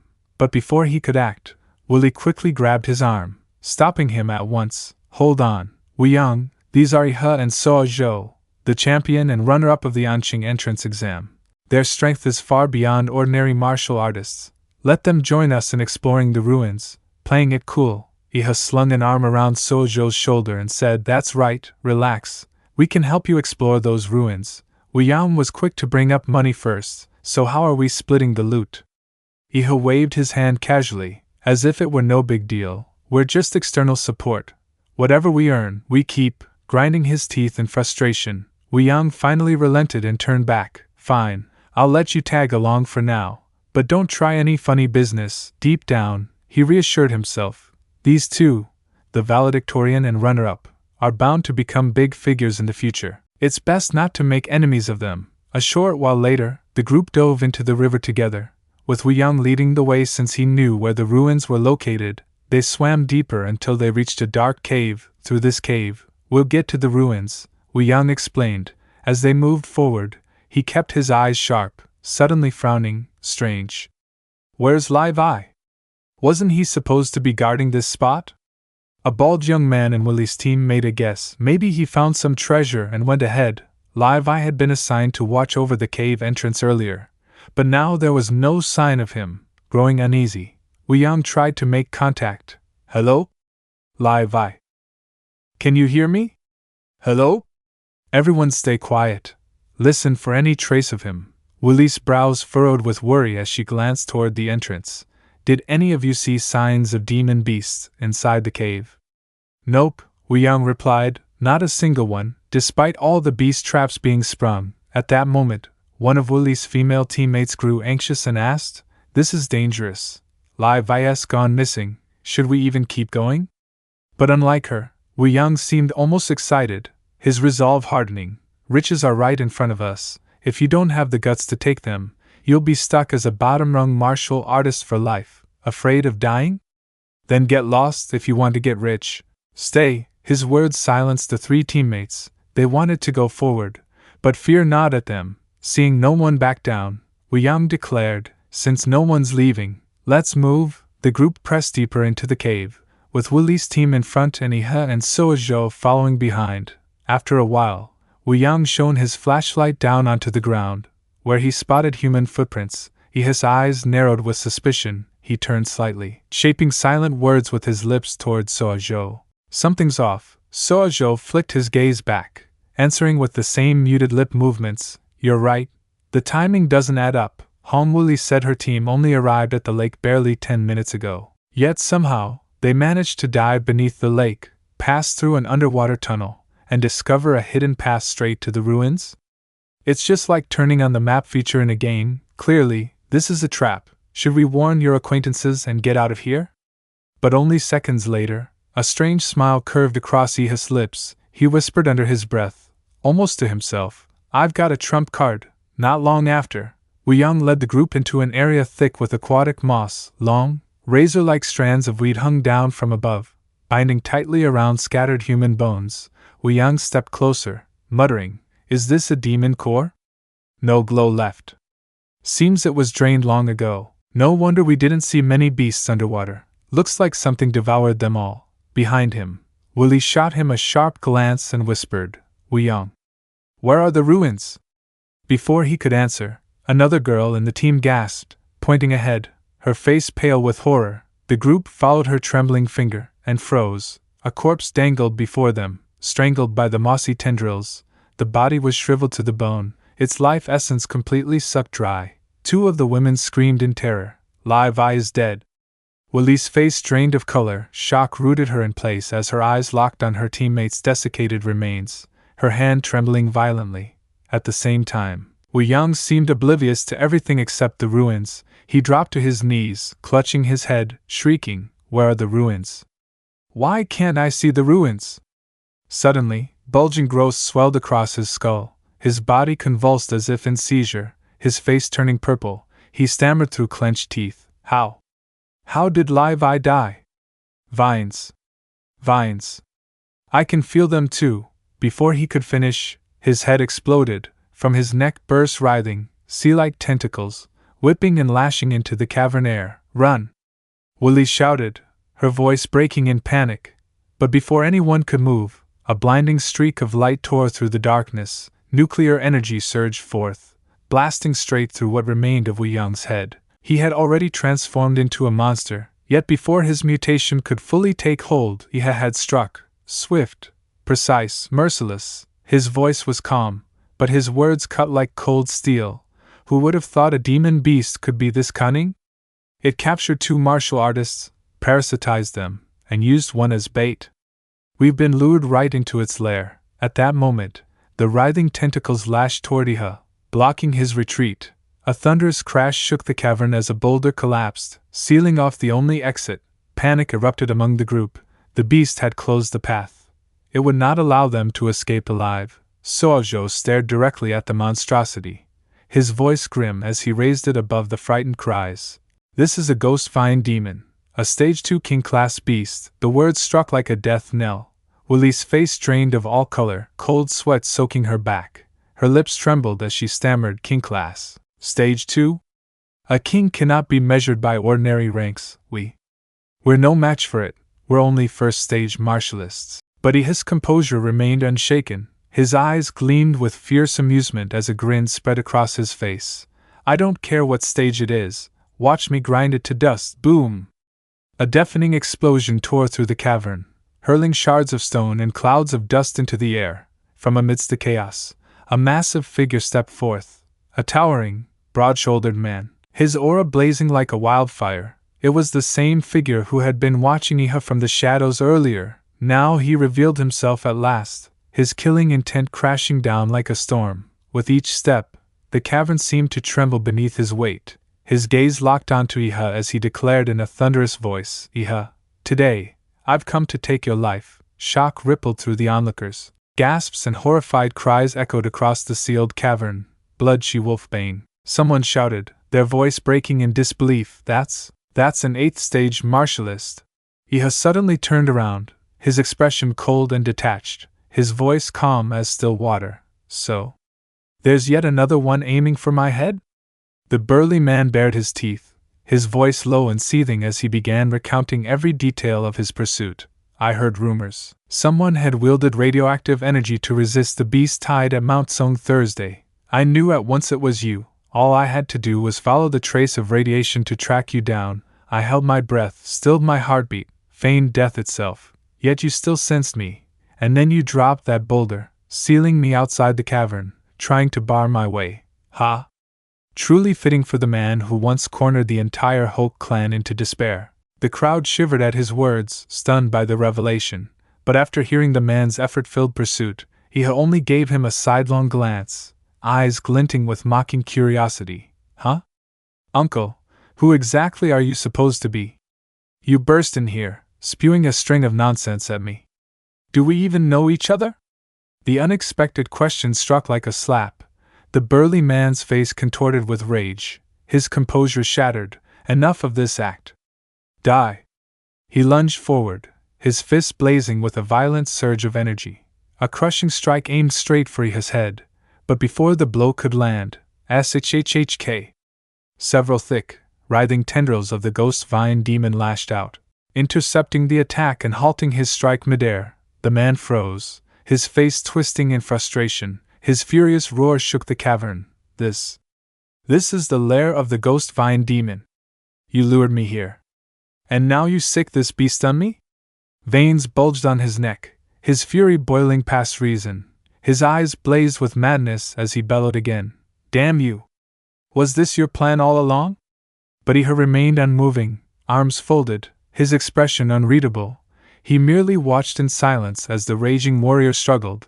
The monstrous vines coiled tighter, battering the man with relentless strikes, each blow forcing him back, driving the air from his lungs. You dared deceive me, he roared, his voice breaking beneath the weight of his own helplessness. He didn't move a muscle, his expression calm, his gaze cold, quite creative. Aren't you? First time we meet and you're already making such a scene, he mused inwardly. The demon's vines coiled tighter and tighter, forcing the man into a frenzy. With a furious roar, he unleashed his full might, shattering the tendrils that bound him. Enough. My target is you, not these damn vines. The cavern shook violently as he erupted with power, every strike sending tremors through the walls. Dust rained from above, cracks snaked across the stone. At any moment, the entire cave could collapse. From the rear, Wooly cried out in alarm. This is bad. The cave's going to come down. She turned, only to see Iha still standing firm, his aura shifting. His body radiated a terrifying presence as he activated the Emperor demonic core form. Nuclear energy surged within him, condensing into a blinding sphere of light that pulsed with destructive power. Rocks crumbled under its force, and icy water began rushing in from the fissures. He raised a hand, his voice calm yet commanding. Sister Wooly, take everyone and go on ahead. The group didn't hesitate. They retreated quickly, vanishing into the tunnel's shadows, but the intruder refused to relent. Even as the cavern threatened to collapse, he roared and lunged again, his bloodlust fixed solely on Iha. At that moment, Sojo stepped forward, his blade flashing cold light as he barred the man's path. If you want him, you'll have to go through me first. The burly man only laughed, his voice echoing arrogantly through the cavern. Ha! A mere brat like you dares stand in my way? I am an 8th-stage martial artist. Do you think these pathetic ice tricks can stop me? But before he could even unleash his strike, boom! He has shot forward, his fist glowing with condensed nuclear force. Without a shred of hesitation, he drove his knuckles into the man's face, the impact thunderous. Hey, nosy uncle. What exactly are you looking at? The man's head snapped back, blood spraying as the cave walls quaked from the force of the blow. The man barely had time to lift his gaze before his fist was already upon him. He couldn't react in time. Boom! The blow landed squarely, crushing him into the ground with earth-shattering force. A blinding flash of light illuminated the entire cavern, forcing even the monstrous vines to recoil. He straightened, his expression calm yet resolute. He cast a quick glance back at Sojo. Go, leave this one to me. He's too strong for you to handle, and I won't have you getting hurt because of me. Then his eyes hardened, sharp as blades. He's already reeling from my strike. I'll finish this. Meanwhile, above the water, the rest of the group swam desperately toward the shore. Following his instructions, they surfaced one after another, coughing and gasping but safe. Wooly clambered onto the bank, her face pale, eyes wide with worry. Where's Iha? She demanded. Suojo emerged last, silent, his expression grim. He didn't answer, only turned his head back toward the depths of the lake, his eyes heavy with unspoken truth. Deep below, chaos reigned. The cavern shook violently as shockwaves burst forth, waves of nuclear energy tearing through stone and water alike. At the center of it all, Iha braced himself, his aura surging to terrifying new heights. Only when he was sure everyone had escaped did he unleash it. His body ignited with power as he activated the Titan construct, the newest form granted by his system. A colossal arm of glowing Titan flesh materialized, filling the cavern with its immense presence. Without hesitation, Iha drove the massive hand forward, seizing the burly intruder like a child gripping a toy. Crack! In a single squeeze, bones shattered.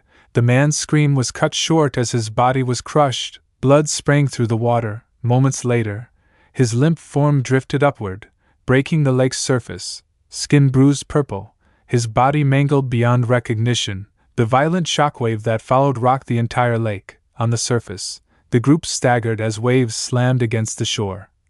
Suojo's eyes widened as he caught a glimpse through the spray and mist, a titanic silhouette moving in the depths, its colossal arms tearing through the darkness. He froze, breath caught in his chest. That's Iha. A while later, Iha finally swam back toward the shore. His power had receded. His body returned to normal. Dripping wet, he propped himself up on the grassy bank, bare-chested, with nothing to cover him. The moment Sojo spotted him, he rushed over, shouting, Iha! Still in the water, Iha raised a hand, embarrassed. Sojo, lend me your clothes. Moments later, clothed and seated on the grass, the young man found himself surrounded by curious, wary stares. Sojo leaned forward, unable to hold back his question. That explosion just now, what was it? Iha exhaled, slumping slightly as if exhausted. It was that mysterious martial artist. He triggered a plasma bomb and went down together with the Kui Ma Dang. Sojo's eyes widened. A plasma bomb? That's a banned military weapon. How could he possibly get his hands on one? No, that blast felt even stronger than a plasma bomb. His suspicion deepened, his voice low and uncertain, in the smoke. I thought I saw a giant silhouette. His face paled, sweat beaded on his brow as he forced out a laugh, quickly denying, No, you're mistaken, just an illusion. Inside, he let out a silent sigh of relief. Thank heavens they bought it. If they ever discover the prototype monster ability I carry, it will bring nothing but trouble. I went too far this time. But at least I crushed that martial artist and took the Kui Ma Dang's core. with matters settled, it was time to part ways. Willie stepped forward, her expression softer now. She gave him a respectful wave. We'll be leaving first. Sorry for dragging you into this, for saving us yet gaining nothing in return. Once we're out of the mystic realm, we'll repay this debt. Ever the polite yet spirited one, waved back warmly. Don't be so formal, Sister Willie. Just think of this as me repaying the kindness you once showed me. If you give me compensation now, then it'd feel like I'm the one who still owes you. With that, the groups parted ways. Only Iha and Sojo remained, the two locking eyes with equally serious expressions, before both broke into faint grins and whispered in unison, "Now's the time to enjoy some monster hunting." 3 days later, at the entrance of the Gongshishan mystic realm, the two finally completed their conquest. Stepping out of the spatial rift, feet landing on solid ground once more, they lifted their gazes, and froze. The mountain that, just 3 days ago, had been a desolate, barren ridge, was now a bustling small town. Above, massive transport aircraft roared across the skies. Both were stunned. What the? Just a few days and they've already built a town here? And transport planes too? The construction ability of Xiaogua is terrifying. They rushed straight to the exchange counter. With a thud, he had dropped a bulging sack of spirit stones on the desk. The female clerk immediately frowned. Raising her hand, "Sir, please be more careful. If these goods are damaged, you'll suffer the loss, not us." Scratching his head sheepishly, he gave an awkward laugh. "Sorry, I've just got too much stuff. If I don't unload it quickly, it'll take forever to finish the inspection." The clerk's professional smile returned. "Don't worry, we're specialists here." Relieved, he has slipped the spatial ring off his finger, and with a relaxed flick, spoke 2 simple words. "All right then." In an instant, sack after massive sack of spirit stones materialized outside the ring, piling up like mountains, 1, 2, 3. Until finally, with the last one laid down, he exhaled, wiping his brow. "That's the last bag." But when he glanced up, he noticed the clerk's face had gone pale. The sheer volume had left her trembling. "Yes, sir." Is that everything?" she stammered. His eyes sharpened, his lips curling into a dangerous smile that made the air grow heavy. "That's it. But you'd better hurry up. We've still got plenty of spirit herbs to exchange after this."